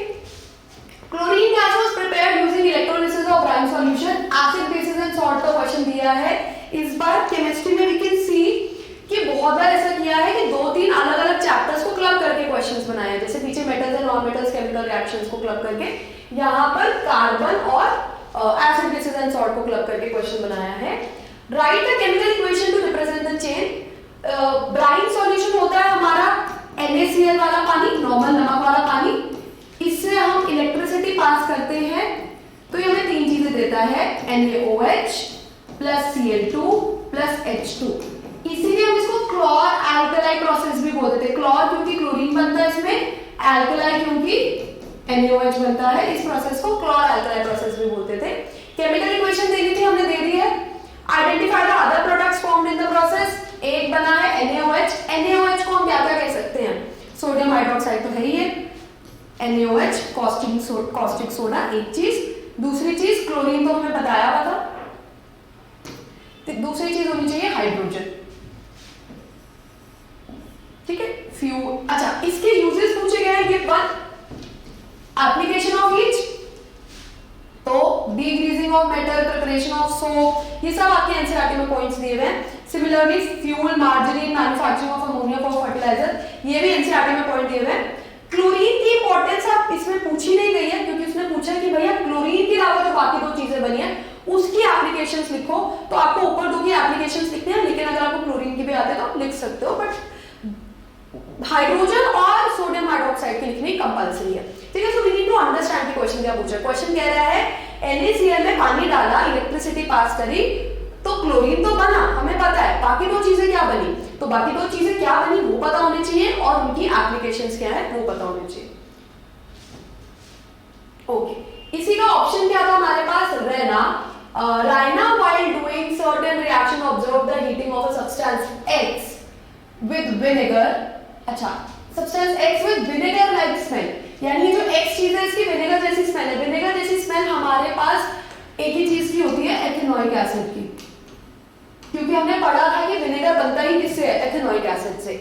Why are they saying vinegar like smell? Vinegar एक ऐसी स्मेल है, एक ऐसी फ्रेग्रेंस है जो हम सब आइडेंटिफाई करते हैं क्योंकि बहुत डेली यूज में, किचन में यूज होने वाली चीज है, तो उन्होंने बोला कि विनेगर जैसी स्मेल है with a substance Y which is used as industrial solvent। हमें पता होना चाहिए एथेनॉल एक इंडस्ट्रियल सॉल्वेंट है, ठीक है। एथेनॉइक एसिड विनेगर जैसी स्मेल होती है उसकी, और ethanol CH3CH2OH is an industrial solvent, ठीक है। एंड वैसे भी एथेनॉइक एसिड और एथेनॉल सबसे इंपॉर्टेंट कंपाउंड है, इनके ऊपर बेस्ड ही हमने मेनली रिएक्शंस करी है। इन प्रेजेंस ऑफ, इन दोनों को रिएक्ट करवाने in presence of concentrated sulfuric acid on a water bath gives a sweet smelling substance। एक ही स्वीट स्मेलिंग सब्सटेंस पता है हमें, एस्टर। तो या सबसे, और फॉर्मूला भी दिया हुआ है C4H8O2। ध्यान से देखेंगे, X क्या है आपका CH3COOH यानी कि एथेनोइक एसिड। किसके साथ रिएक्ट करवाना है इसको? Y के साथ CH3CH2OH which is Y। Concentrated H2SO4 की प्रेजेंस में ये रिएक्शन कराते हैं और इस रिएक्शन को हमें याद भी होगा क्या बोलते थे? Esterification reaction. क्यों कहते थे एस्टेरिफिकेशन रिएक्शन? क्योंकि इस रिएक्शन से हमारे पास क्या बनकर आता था? एस्टर। तो C4H8O2 को थोड़ा आप एक्सपांड करके लिख देना CH3COO CH2CH3। This is your ester. ठीक है, this is the formula for your ester. अच्छा, एस्टर के साथ वाटर भी बनता है, उन्होंने बताया नहीं, बट हम जब रिएक्शन लिखेंगे हम कंप्लीट रिएक्शन लिखेंगे। सो ये हमारे पास Z आ गया। तो अब हमें X भी पता है, Y भी पता है और Z भी पता है। अब उसने बोला है कि gives us sweet smelling substance Z having formula C4H8O2। देखो C4H5O2 यही बन रहे हैं। When heated with caustic soda, इसको आपको caustic soda के साथ हीट करना है। जस्ट एस्टेरिफिकेशन का नेक्स्ट रिएक्शन बुक में दिया हुआ है, क्या बोलते हैं उसे? Saponification reaction. क्या करना है? एस्टर लेना है, ये C4H8O2 ये वही है, प्लस Z लिया, इसको किसके साथ रिएक्ट करा? NaOH के साथ रिएक्ट करा। It gives back the sodium salt of and the compound Y। अच्छा, एक तो देगा सोडियम सॉल्ट आपको। बच्चे देखो, इसके बाद ये क्वेश्चन मेरे को नहीं लगता रीड करने की जरूरत है, हमें पता ही होना चाहिए कि इसके बाद क्या बनेगा। पहले आप रिएक्शन लिखो और फिर मैच करो कि हाँ वही बन रहा है ना, बिकॉज रिएक्शन लर्न होना इंपॉर्टेंट है। तो Y तो बनता ही है, हमें पता है एथेनॉल दोबारा बन जाता है। और क्योंकि ये सपोनिफिकेशन रिएक्शन थी तो एक चीज क्या बनती थी? सोप। ठीक है, तो इसको उन्होंने क्या बोला? सोडियम सॉल्ट है ये, और Y यानी कि हमारा एथेनॉल दोबारा बन गया। ठीक है, identify X, Y and Z, वो तो हम पहले कर चुके थे। And illustrate the changes with the help of suitable chemical equation. सो दोनों केमिकल इक्वेशन लिखनी है आपको X, Y, Z, और बहुत clearly. Even if you right the equations, आप इसके नीचे X, Y, Z मत लिख कर आना। आप प्रॉपर, बच्चे देखो ना 5 नंबर का क्वेश्चन है, आप प्रॉपर्ली लिखना कि X इज एथेनोइक एसिड, साथ में फॉर्मूला CH3COOH। Y क्या है? एथेनॉल, साथ में फॉर्मूला CH3CH2OH। Z क्या है? एस्टर। एस्टर को एक और चीज बोलते हैं, इसको कहते हैं इथाइल एथेनोएट। तो ये भी लिख सकते हो आप। और अगर आपको दोनों नाम पता है, दोनों चीजें लिखो, because that will give an impression to the teacher कि बच्चे को बहुत क्लियरली पता है। 5 नंबर के क्वेश्चन में इसमें कहानी नहीं लिख कर आनी है, इसमें बहुत क्लियरली बताकर आना है that you are very clear कि ये इक्वेशन क्या है, कैसे आई और XYZ कैसे हमें पता चला। ठीक है, so good question. And in fact this is one of the most important question of carbon. ये 4 मार्कर 5 मार्कर में आने के सबसे ज्यादा चांसेस होते हैं, सबसे ज्यादा प्री बोर्ड में, बोर्ड में आने के सबसे ज्यादा चांसेस होते हैं क्वेश्चन के। नेक्स्ट क्वेश्चन आपका थोड़ा सा थ्योरेटिकल है। अगेन 5 नंबर का क्वेश्चन है, लेकिन 5 अलग-अलग पार्ट्स में डिवाइडेड है। पहला क्वेश्चन है test given below are certain situation, analyse and describe its possible impact on a person. First, testes of a male boy are not able to descend into scrotum during his embryonic development. बहुत खतरनाक तरीके से बात को लिखा गया, बड़ी simple सी बात बताई गई है कि एक बॉय है जो पैदा हुआ, यानी कि जब वो बच्चा था, जब वो एम्ब्रियो की फॉर्म में था, तो क्या हुआ कि उसके अंदर कुछ ऐसे जेनेटिक डिसऑर्डर की वजह से उसकी जो टेस्टिस है उस बच्चे की, वो स्क्रोटम में नहीं प्लेस हो पाई। अब testis are supposed to be placed inside scrotum, क्योंकि स्क्रोटम एक बॉय की बॉडी से अलग, उसके एब्डोमिनल कैविटी से अलग प्लेस होती है। ताकि क्या रीजन था स्क्रोटम में प्लेस करने का? रीजन ये था ताकि उसकी नॉर्मल बॉडी के कंपैरेटिवली 2 से 3 डिग्री सेल्सियस टेम्परेचर कम हो। सो अगर टेस्टिस स्क्रोटम में प्लेस नहीं हो पाएगी तो क्या नहीं हो पाएगा? वो टेम्परेचर नहीं मिल पाएगा, optimum temperature for the formation of sperm, और इससे उसकी स्पर्म फॉर्मेशन में दिक्कत आएगी। तो क्या लिखा है? Sperm formation will be adversely affected because it requires a lower temperature than the body temperature, and that is why testes are present inside the scrotum where the temperature is 2 to 3 degree less than the normal body temperature। ये बात भी आप elaborate करके लिख दो ना, तो बहुत बेसिक आंसर लिखा है। This is answer from the marking scheme. ठीक है, मैंने मार्किंग स्कीम से आंसर आपको इसमें क्लियरली दिखाए हैं कि this is the answer they are expecting. ये तो आपको लिखना ही लिखना है, इसके ऊपर अगर आप कोई बात लिखोगे तो गुड गुड इनफ, बट ये तो उनको चाहिए ही चाहिए आंसर में। Vast difference of man is plug, अगर वास्ट डिफरेंस में कोई भी दिक्कत होगी, वास्ट डिफरेंस प्लग कर दिया जाएगा, जिसको वैसेक्टोमी कहा जाता है, तो वास्ट डिफरेंस का काम क्या था, स्पर्म को डिलीवर करवाना टेस्टी से, तो स्पर्म डिलीवर नहीं हो पाएंगे। So vas deferens is a passage for the transfer of sperm, तो sperm will not be transferred further. Prostate and seminal vesicles are not functional, prostate और सेमिनल वेसिकल्स का हमने बहुत बेसिक सी बात समझी थी कि दे आर बोथ रिक्वायर्ड कि स्पर्म को न्यूट्रिशन प्रोवाइड करने के लिए और स्पर्म का मीडियम क्या कन्वर्ट करने के लिए, फ्लूइड कन्वर्ट करने के लिए। सो जब प्रोस्टेट और सेमिनल वेसिकल्स फंक्शनल नहीं होंगे, सो वो अपनी सिक्रीशन नहीं डाल पाएंगे, तो ना वो नरिशमेंट कर पाएंगे और ना उसको फ्लूइड मीडियम प्रोवाइड कर पाएंगे उसके ट्रांसफर के लिए। तो सिंपल तरीका था, उनका रीजन था स्क्रोटम क्यों बॉडी से अलग प्लेस्ड होता है ये पूछना था, वास्ट डिफरेंस का क्या फंक्शन होता है ये पूछना था, सेमिनल वेसिकल और प्रोस्टेट ग्लैंड्स का क्या फंक्शन है ये पूछना था। बस उन्होंने उसको आपको एक घुमाकर पूछ लिया। Egg is not fertilised in a human female. अच्छा, every month female body prepare करती है खुद को, every month after puberty female की बॉडी एक एग रिलीज करती है, ओवरी में से एक एग रिलीज होता है मंथली। अब वो जब वो एग फर्टिलाइज हो गया तो यानी कि प्रेगनेंसी हो जाएगी, अगर वो एग फर्टिलाइज नहीं हुआ तो मेंस्ट्रुअल साइकिल आ जाएगी, पीरियड्स की फॉर्म में वो फीमेल की बॉडी से निकल जाएगा। सो अगर एग फर्टिलाइज नहीं हुआ, सो यानी कि आपको यहाँ पे मेंस्ट्रुअल साइकिल एक्सप्लेन करनी है। So when an egg is not fertilised in a human female, it lives for about 1 day, then the thickened lining of the uterus breaks, leading to the discharge of blood and mucus along with the unfertilized egg. This is known as menstruation. ठीक है, exactly the same thing is given in your NCERT. Placenta does not attach to the uterus optimally. What is the function of placenta? कोई भी चीज मैंने बोला ना block कर दी नहीं होगी तो क्या होगा, जो उसका फंक्शन है वो नहीं हो पाएगा। सो प्लेसेंटा का फंक्शन क्या होता है, एम्ब्रियो को नरिशमेंट देना और उसकी बॉडी में से वेस्ट प्रोडक्ट मदर के ब्लड में डालना, यही फंक्शन होता है कि उसको सारा ग्लूकोज और ऑक्सीजन प्रोवाइड करना और उसकी बॉडी में से वेस्ट प्रोडक्ट ब्लड में डालना। So nutrition and oxygen will not be provided to the growing embryo, affecting its growth, which could have serious implication as well. बच्चे को न्यूट्रिशन ही नहीं मिलेगा तो उसका तो फिर बच्चा सर्वाइव ही कैसे करेगा, ठीक है। So प्लेसेंटा का ढंग से अटैच होना इंपॉर्टेंट है। आजा नेक्स्ट है, इसी का सेकंड ऑप्शन था। मुझे वो क्वेश्चन पर्सनली ज्यादा अच्छा लगता है क्योंकि मुझे लगता है कि क्योंकि बहुत सिंपल आंसर्स है, अगर आपने रिप्रोडक्शन चैप्टर पढ़ा हुआ है सो बहुत सिंपल आंसर्स है एंड हर क्वेश्चन में एक नंबर, इसमें बहुत कम इंफॉर्मेशन पूछी हुई है। और doctor has advised Sameer to reduce sugar intake in which his diet and do regular exercise after checking his blood test report. Which disease do you think Sameer is suffering from? Obviously कौन सी disease है उसको, diabetes. Sugar मत लिख कर आना, ये हम लोग अपनी भाषा में बोलते थे कि शुगर हो गई है उसको, diabetes. Name the hormone responsible for this disease, कौन सा हार्मोन रिस्पॉन्सिबल होता है इस डिजीज के लिए, insulin. And the organ producing the hormone, इसको प्रोड्यूस कौन करता है, पैनक्रियाज। इंसुलिन रिस्पॉन्सिबल होता है, मतलब इंसुलिन ढंग से सिक्रीट ना होना रिस्पॉन्सिबल होता है किसी भी बंदे को डायबिटीज होने के लिए। Which hormone is present in the areas of rapid cell division in plant and which hormone inhibits the growth? तो ये आपके कंट्रोल एंड कोऑर्डिनेशन में एज इट इज दिया हुआ है। रैपिड सेल डिवीजन में साइटोकिनिन्स प्रेजेंट होते हैं और इनहिबिट करने के लिए, ग्रोथ को रोकने के लिए एब्सिसिक एसिड होता है, ठीक है, जो कि बिल्डिंग ऑफ लीव्स वगैरह में काम आता है, जहां पे भी पत्ते वगैरह झड़ते हैं वहां पे आपने एब्सिसिक एसिड प्रेजेंट होता है।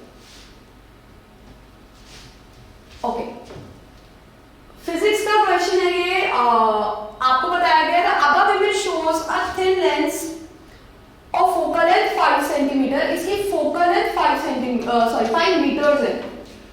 कौन सा लेंस है, पहले तो ये कॉन्वेक्स लेंस है। What is the kind of the lens shown in the above figure? तो obviously first का answer is very easy, this is what lens, convex lens। एक दो नंबर तो आपको फ्री के देते हैं कि भाई अगर आपने बेसिक किताब उठा रखी है, आपको थोड़ा बहुत भी पता तो एटलीस्ट कुछ तो अटेम्प्ट कर आओगे। नेक्स्ट करते हैं, if a real inverted image is to be formed by this lens at a distance of 7 meters from the optical center, then show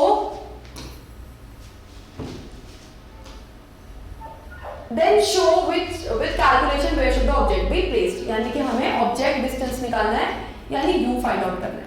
अब बच्चे देखो, this is a convex lens. Convex lens जब भी real and inverted image बनाता है, पहले 5 cases में वो रियल एंड इन्वर्टेड इमेज बनाता है, तो वो हमेशा आगे जाकर कहीं पे मीट करके ऐसे कहीं पे बनता है, ठीक है, या फिर ऐसे बनता है, हमेशा इस साइड पे बनता है, लेंस के राइट साइड पे। ठीक है, जब भी convex lens real and inverted image बनाता है तो वो हमेशा इस साइड पे बनाता है, लेंस के राइट साइड पे। यानी कि v तो दिया हुआ हमें, तो वो हमें क्या लेना है, v क्या लेना है +7 मीटर, माइनस लेने की कोई जरूरत नहीं है। फोकल लेंथ दी हुई है, बट क्योंकि कॉन्वेक्स लेंस है अगेन माइनस लेने की जरूरत नहीं है। ऐसे रैंडमली अपनी मर्जी से प्लस मत लिया करो, पहले क्वेश्चन करा करो कि भैया प्लस या माइनस चेक कर लेते हैं, फिर क्वेश्चन के लिए आगे बढ़ा करो। इस क्वेश्चन में मिरर और लेंसेज फॉर्मूला वाले जितने भी क्वेश्चन होते हैं उसमें सबसे इंपॉर्टेंट होता है स्टेप 1, उसके बाद सारे स्टेप्स आते हैं। स्टेप 1 पे सबसे ज्यादा टाइम लगाना है, ये सबसे पेशेंटली सोचना है, 10 सेकंड एक्स्ट्रा देने हैं इस क्वेश्चन को कि भैया मैंने फोकल लेंथ सही लगाई है ना, मैंने कॉन्वेक्स के केस में प्लस लगाई है, कॉनकेव के केस में माइनस लगाई है ना, मैंने v अगर इमेज थोड़ा सा अंदाजा लगाया है ना कि इमेज राइट पे बनेगी या लेफ्ट पे बनेगी, तो मैं इमेज को प्लस लूंगा या माइनस लूंगा, ये सोचना है और फिर क्वेश्चन शुरू करना है। So once you are sure कि f पॉजिटिव लेना है, v पॉजिटिव लेना है, फिर तो lens using lens formula 1/f is equal to 1/v minus 1/u, 1/5 is equal to 1/7 minus 1/u। सो यहाँ से हमारा 1/u क्या आ जाता है, 1/7 minus 1/5।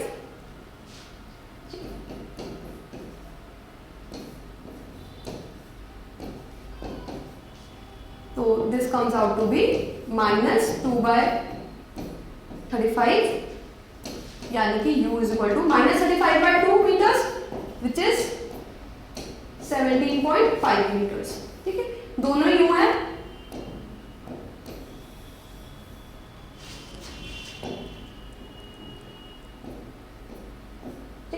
This is your answer. Okay. Then show the calculation where should the object be placed. So the object should have been placed at 17.5 centimeter towards the left side because sign क्या है यहाँ पे minus का। Draw a neatly labeled diagram of the image formation mentioned in second। तो बच्चे आप proper दोबारा बनाना, मैं तो इसी पे बना देती हूँ। ठीक है, ये फोकस है।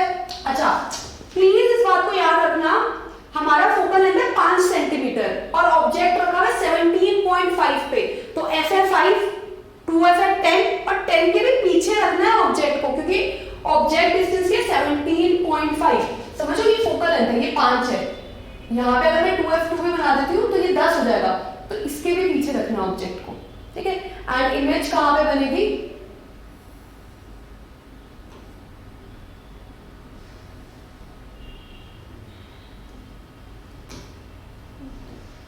क्योंकि पहला जाएगा parallel to focus, exactly suppose करो फोकस से पास कर रहा है, एंड दूसरा आपका जाएगा ऑप्टिकल सेंटर से। सो f और 2f के बीच में इमेज बनेगी। ठीक है, v कहाँ पे आएगा 7 सेंटीमीटर, मतलब आप देखो ना ये लेंस है, अगर ये फोकस है 5 सेंटीमीटर की, ठीक है, तो यहाँ पे भी फोकस कितना है 5 सेंटीमीटर, तो 2f कहाँ पे होगा 10 पे, इमेज कहाँ पे बन रही है यहाँ पे कहीं पे 7 पे, लेकिन ऑब्जेक्ट का आता है 5 के पीछे 5, 10 के भी पीछे 17.5 सेंटीमीटर। सो ये रे डायग्राम और ये आपस में मैच होने चाहिए। ये नहीं है कि हमारा आंसर तो ये आया है और आप इमेज फॉर्मेशन किसी और टाइप की बनाया हो जहाँ पे ऑब्जेक्ट 2f पे रखा हो या ऑब्जेक्ट 2f से पहले रखा हो, ऐसा कुछ मत करना। बियॉन्ड 2f रखना ऑब्जेक्ट और इमेज भी उसी के अकॉर्डिंग बननी है। यानी कि अगर रे डायग्राम और आपकी जो ये फिगर्स है दे शुड मैच, क्योंकि इतना obviously they are giving you this easy question, तो आपसे वो एटलीस्ट इतना तो एक्सपेक्ट करेंगे ना कि इसके अंदर तो परफेक्शन करके दिखाओगे।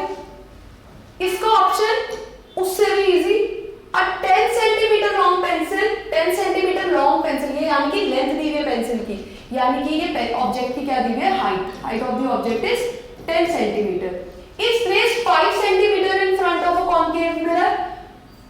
ऑब्जेक्ट का डिस्टेंस दिया हुआ है जो कि हम क्या लेते हैं minus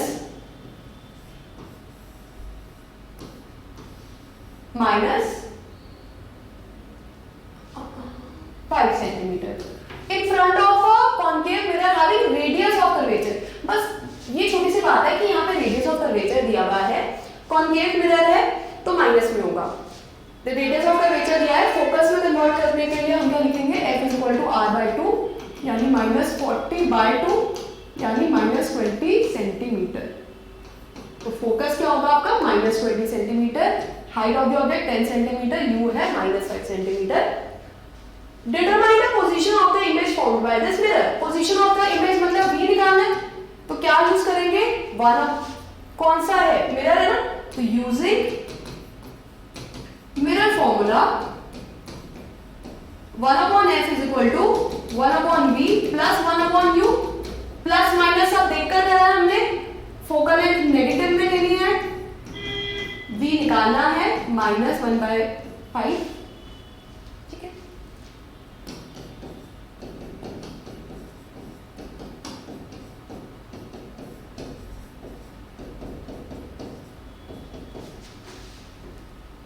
This is 1/v, so v comes out to be your 20/3 centimeter.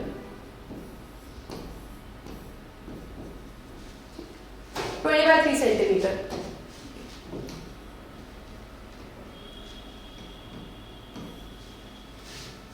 ठीक है, हो गया, v निकालना हमें। What is the size of the image, size of the image निकालने के लिए what is the size of the image, height of the image upon height of the object is equal to -v/u। height of the image हमें निकालनी है, height of the object कितनी दी हुई है, 10 centimetre minus, because mirror है तो -v/u, lens होता तो +v/u। v कितना है 20/3, बच्चे प्लस में आया 20/3, यानी कि अगर आपको थोड़ा सा याद हो तो जब भी मिरर के केस में पॉजिटिव साइड पे इमेज बनती है, इसका मतलब वर्चुअल एंड डायरेक्ट इमेज बनती है, क्योंकि इमेज फॉर्मेशन भी करनी है अभी हमें।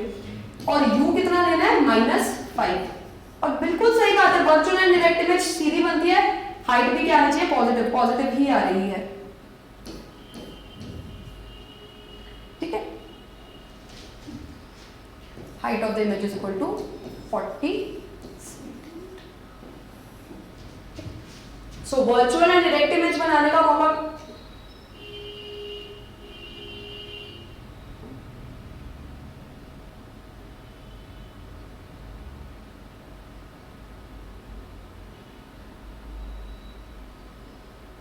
ठीक है।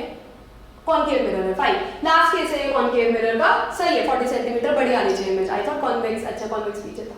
Okay, draw the ray diagram. Ray diagram बना दूं मैं, इरेज कर दूं ये पूरा,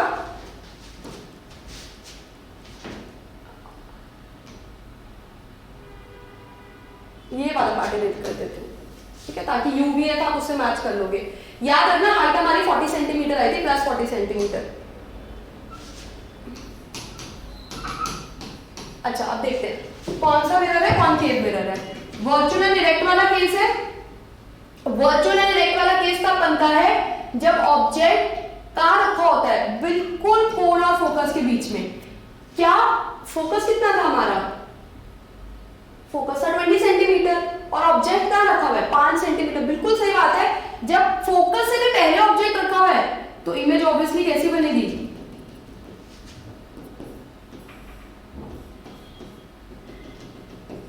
वर्चुअल एंड इरेक्ट। तो ऑब्जेक्ट अगर 10 सेंटीमीटर का था, ऑब्जेक्ट अगर 10 सेंटीमीटर का था तो इमेज आपकी एनलार्ज होके कितने सेंटीमीटर की बन रही है, 4 सेंटीमीटर की बन रही है। और प्लस में आंसर बिल्कुल सही आया है, प्लस में इसलिए आना चाहिए था because the image is virtual and erect, ठीक है। So this is the last case of concave mirror जिसमें इमेज क्या बनती है, virtual and erect.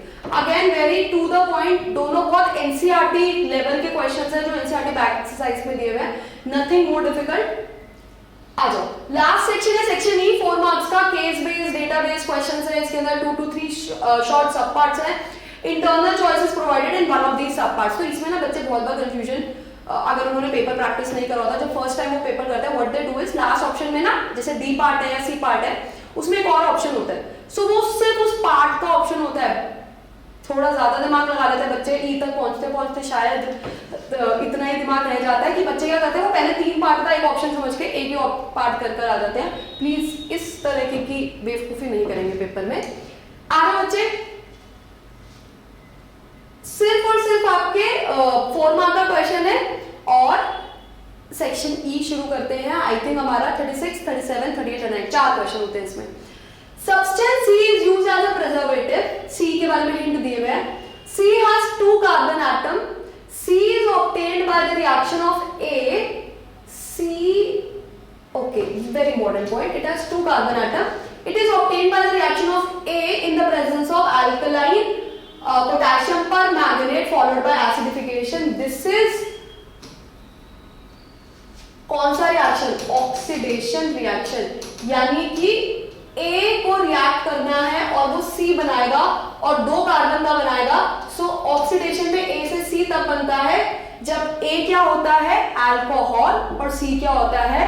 Carboxylic acid. और कितने कार्बन का? 2 कार्बन का। तो 2 कार्बन का अल्कोहल क्या होता है? एथेनॉल, और 2 कार्बन का कार्बोक्सिलिक एसिड क्या होता है? Ethanoic acid. सेम 2 चीजें अभी हमने पीछे वाले फॉर्मूलाज में यूज करी है, पीछे वाले क्वेश्चन में यूज करी है। Misuse of A in industries is prevented by adding methanol, benzene and pyridine to A. बिल्कुल this is ethanol, बिल्कुल उसी की बात हो रही है। मुझे तो लगता भी नहीं कि ये देने की जरूरत थी।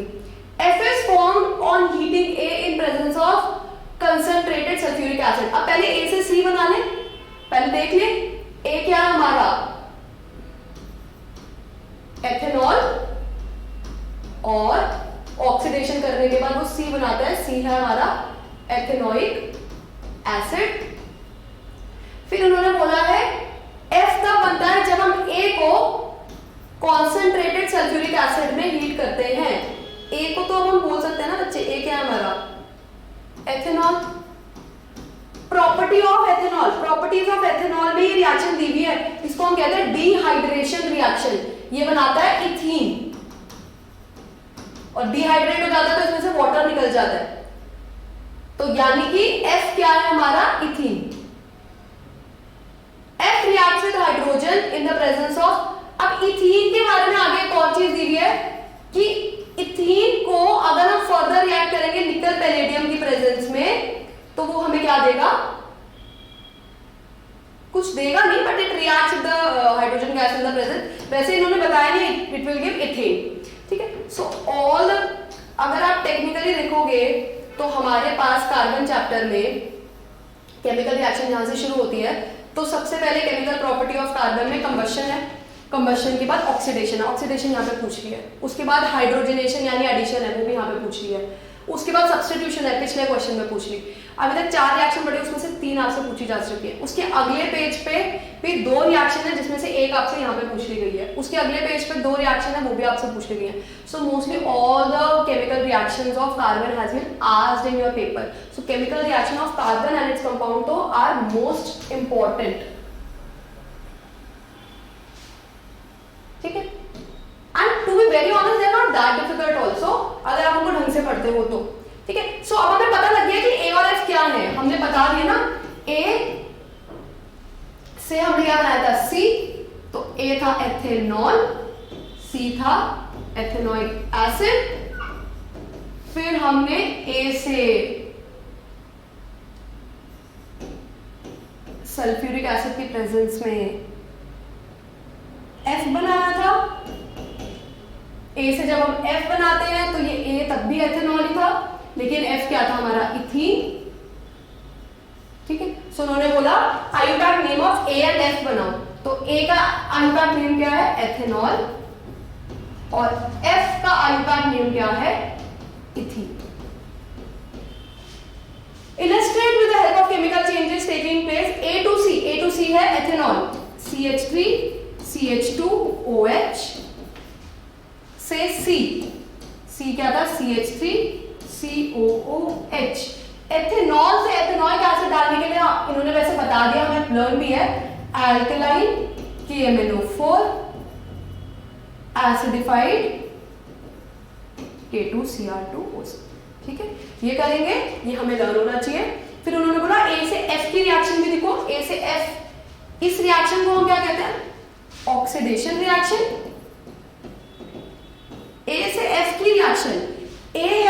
हमारा ethanol,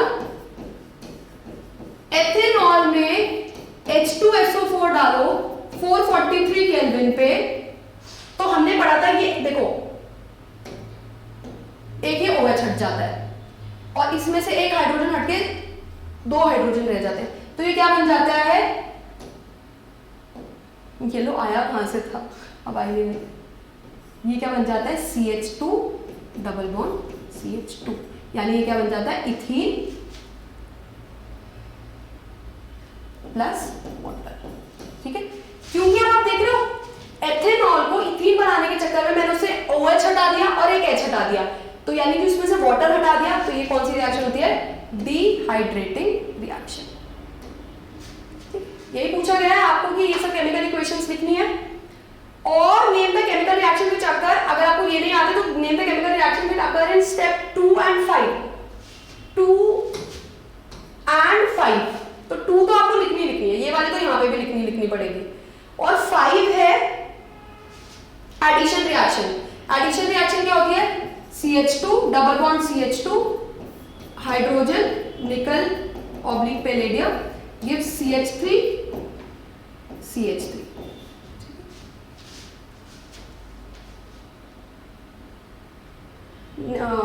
Identify the compound formed in these steps if A is replaced with its next homologue।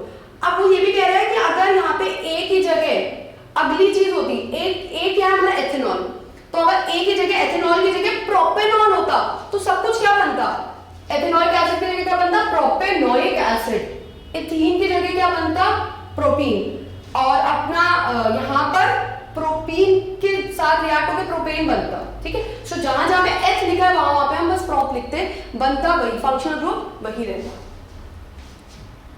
ठीक, okay, again a very interesting question. Figure A to D given below represent the type of earlobe present in the family consisting of 2 children, Rahul, Nisha and their parents. Excited by his observation of different type of earlobes present in his family, Rahul conducted a survey of the type of earlobes found. E से F तक उसने लिया है, ये दूसरे लोगों का मतलब उसने बोला कि इन जनरल 2 तरीके के ईयरलोब है, या तो वो फ्री होंगे या वो अटैच्ड होंगे। ठीक है, आया ऑब्वियसली फ्री ईयरलोब, मोस्टली वो फ्री ईयरलोब्स होते हैं। He found 2 types of earlobes in his classmates, उसने फिर अपनी क्लास में सर्वे किया और ये उसको डेटा मिला। ठीक है, अब आपको बताना on the basis of the above data and the following question answer करो, which of the 2 characteristic free or attached lobe appears to be dominant in this case। कौन ज्यादा दिख रहे हैं, फ्री ज्यादा दिख रहे हैं, अटैच ज्यादा दिख रहे हैं, फ्री ज्यादा दिख रहे हैं, चाहे मेल हो चाहे फीमेल हो, फ्री ज्यादा दिख रहे हैं because it is present in larger population, so it must be dominant and must have survived over a longer period of time। Is the inheritance of free earlobe linked with sex of the individual? बच्चे इसके लिए मुझे heredity chapter पढ़ने की जरूरत नहीं थी, ये सिंपल सी बात है, ये डेटा हमें कुछ ऐसा तो नहीं है ना कि मेल फीमेल, मतलब मेल में भी कहीं ना कहीं वही प्रोपोर्शन है 3:1 के नियर अबाउट, और फीमेल में वही प्रोपोर्शन है। सो क्या ये जेंडर से रिलेटेड है? No, it is not. As we can see from the table, similar ratio is observed in case of male as well as female, so no, there is no difference on the basis of their gender। okay, what type of earlobe is present in father, mother and Rahul and his sister Nisha? अच्छा, पहले राहुल के father का earlobe है free, Rahul का earlobe है attached, mother का भी earlobe free, sister का भी ईयरलोब फ्री, तो सिर्फ राहुल के पास एक अटैच्ड ईयरलोब है, यानी कि राहुल के अंदर रिसेसिव ट्रेट आ गया है।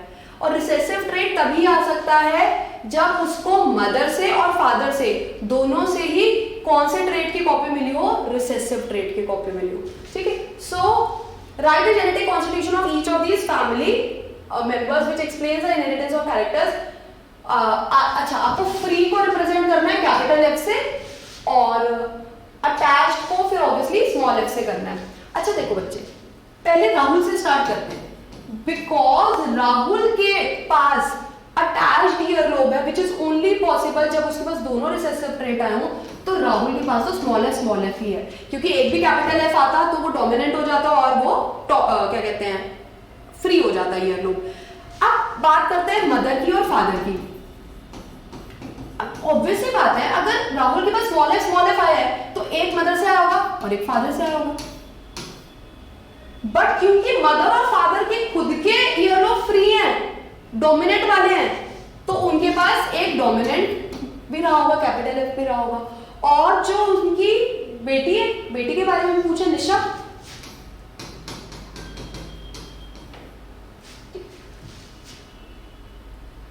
निशा के पास क्या रहा होगा, what type of earlobe is present father mother and Rahul and sister Nisha. Nisha के पास एफ भी रह सकता है या फिर एफ भी रह सकता है, ठीक। सो यहाँ राहुल से हमने स्टार्ट करा बात, राहुल से बात स्टार्ट करी है, तो दोनों मदर और फादर के पास स्मॉल एफ पक्का था, पर स्मॉल एफ तो ठीक है ना, वो तो रिसेसिव है, बट इवेंचुअली है तो ईयरलोब फ्री ना उनका, तो ईयरलोब फ्री है तो कैपिटल एफ रहा होगा। अब निशा के पास यहाँ से कैपिटल एफ आया, यहाँ से कैपिटल एफ आया, तो वो कैपिटल एफ हो सकता है या फिर एक कैपिटल एफ स्मॉल एफ हो सकता है, क्योंकि इवेंचुअली निशा के ईयरलोब भी फ्री है ना, निशा के ईयरलोब भी फ्री है।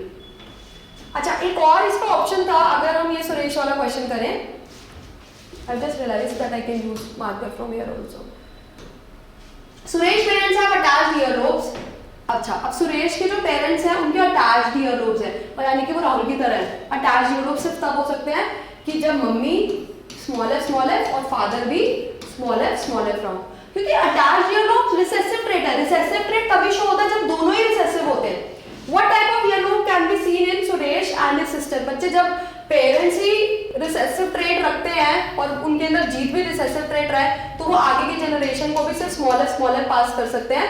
तो दोनों सुरेश और सिया के पास भी क्या रहा होगा, small f, because only recessive traits are present in the parents, ठीक है। तो पेरेंट्स के अंदर भी लास्ट क्वेश्चन है आई थिंक ये हमारा, आ जाओ। Vinita and Ahmed demonstrated a circuit that operates the two headlights and the two side lights of a car in their school exhibition. Based on their demonstrated circuit, answer the following question. Okay, ये इनका circuit है. State what happens when switch A is connected to position 2. Position 2 है ये. यहाँ पे connect कर दोगे तो ये वाला circuit complete हो जाएगा, ये वाला circuit complete हो जाएगा, तो ये नहीं आएगा, सिर्फ ये इसमें से current flow करेगा. So अगर position 2 पे connect करेंगे, तो हम लिख सकते हैं पोजीशन 2 पे कनेक्ट करने पे खाली 12 ओम वाला ग्लो करेगा, दोनों 10 बोथ 12 ओम वाले विल ग्लो, एंड पोजीशन 3 पे कनेक्ट करने पे ये नहीं कनेक्ट होगा, तो सर्किट यहां कंप्लीट हो गया ना हमारा, ये सर्किट कंप्लीट हो गया, इधर से तो कनेक्शन ही नहीं है। सो अगर पोजीशन 3 पे करेंगे तो both 4 ohm resistor will glow. If you look at it, it's a very easy question, but आपको जानबूझ के ऐसे फैंसी सा डायग्राम बनाकर अहमद विनीता केस स्टडी के टाइप पे दिखा दे, बट बेसिक सी बात पूछी गई है। Find the potential difference across lamp and lit, each lamp and lit. बच्चे अब देखो यहाँ पे 12 ओम वाला अलग सिनेरियो है, 4 ओम वाला अलग सिनेरियो, क्योंकि ऐसा तो कोई सिनेरियो नहीं है जब दोनों साथ में चलेंगे। सो सिंपल सा क्वेश्चन लेना है, पोटेंशियल डिफरेंस लगाना है। देखो ये कैसे कनेक्टेड है आपस में, पैरेलल है ना, ये देखो ना, यहाँ से करंट आया, यहाँ से करंट आया, अगर ये सर्किट कनेक्ट हो जाता है तो यहाँ से करंट फ्लो करेगा, यहाँ डिवाइड हो जाएगा, फिर फ्लो करेगा और फिर यहाँ से वापस आ जाएगा, बिकॉज ये तो कनेक्टेड ही नहीं है ना, यहाँ पे तो सर्किट ही ब्रेक हुआ है। सो जब हम काम करेंगे, या तो पहले 12 ओम वाले पे काम कर लेते हैं, 12 ओम वाले पे काम करेंगे तो दे आर कैसे connected, parallel. In parallel voltage does not divide, ठीक है, पैरेलल में वोल्टेज सेम रहती है, तो दोनों में 12 वोल्ट होगी, उसमें भी 12 वोल्ट, ठीक है, और उसमें भी जब, क्योंकि चाहे 4 ओम हो या 12 ओम हो, पोटेंशियल डिफरेंस डिवाइड ही नहीं होता, तो दोनों ही केसेस में क्या आंसर आएगा, 12 वोल्ट। तो जितनी वोल्टेज है दोनों केसेस में क्या रहेगी, सेम, बिकॉज रीजन है क्योंकि या तो ये चलता है या तो ये चलता है। जब ये चलेगा तो ये दोनों आपस में पैरेलल कनेक्टेड है, जब ये चलेगा तो ये दोनों आपस में। हाँ, अगर ये और ये साथ में होते ना तो क्वेश्चन ट्रिकी हो जाता, ट्रिकी इसलिए हो जाता, पैरेलल लेकिन दोनों आपस में क्या हो जाते हैं, सीरीज। फिर सीरीज की वजह से हमें वोल्टेज क्या करनी पड़ती है, डिवाइड। बट यहाँ तो एक चल रहा है वो भी सीरीज में, वो सॉरी पैरेलल में, तो पैरेलल में क्या रहती है, वोल्टेज सेम, और दूसरा चल रहा है वो भी पैरेलल में, तो उसमें भी वोल्टेज क्या रहती है, सेम। सो चाहे मैं पोजीशन 2 पे कनेक्ट करूं या पोजीशन 3 पे कनेक्ट करूं, voltage across each resistor will be 12 volt, ठीक है। ये लिख लो, because they are connected in parallel, because in each case there is parallel combination, because in each case there is parallel combination, and in parallel combination voltage does not divide, so it will remain 12 volt in all the cases. ठीक है, okay. apparently मक्खी ज्यादा interested है पढ़ाई करने में। आ जाओ,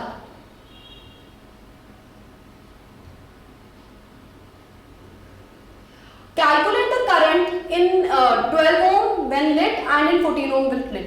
अच्छा, अब दोनों में करंट अलग अलग निकालना है। करंट निकालना है, अब हमें पता है ना कि जब ये चलेगा तो इसमें वोल्टेज 12 वोल्ट, जब ये चलेगा तो इसमें वोल्टेज 12 वोल्ट, जब ये चलेगा तो इसमें भी वोल्टेज 12 वोल्ट, इसमें भी वोल्टेज 12 वोल्ट। तो दोनों केसेस में वोल्टेज तो 12 वोल्ट ही रहेगी।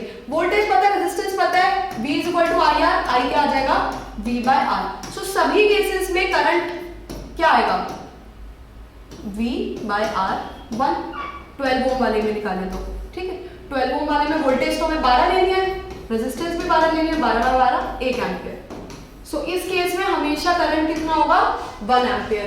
सिमिलरली यहां पे निकालें, फिर से करंट क्या है, I2।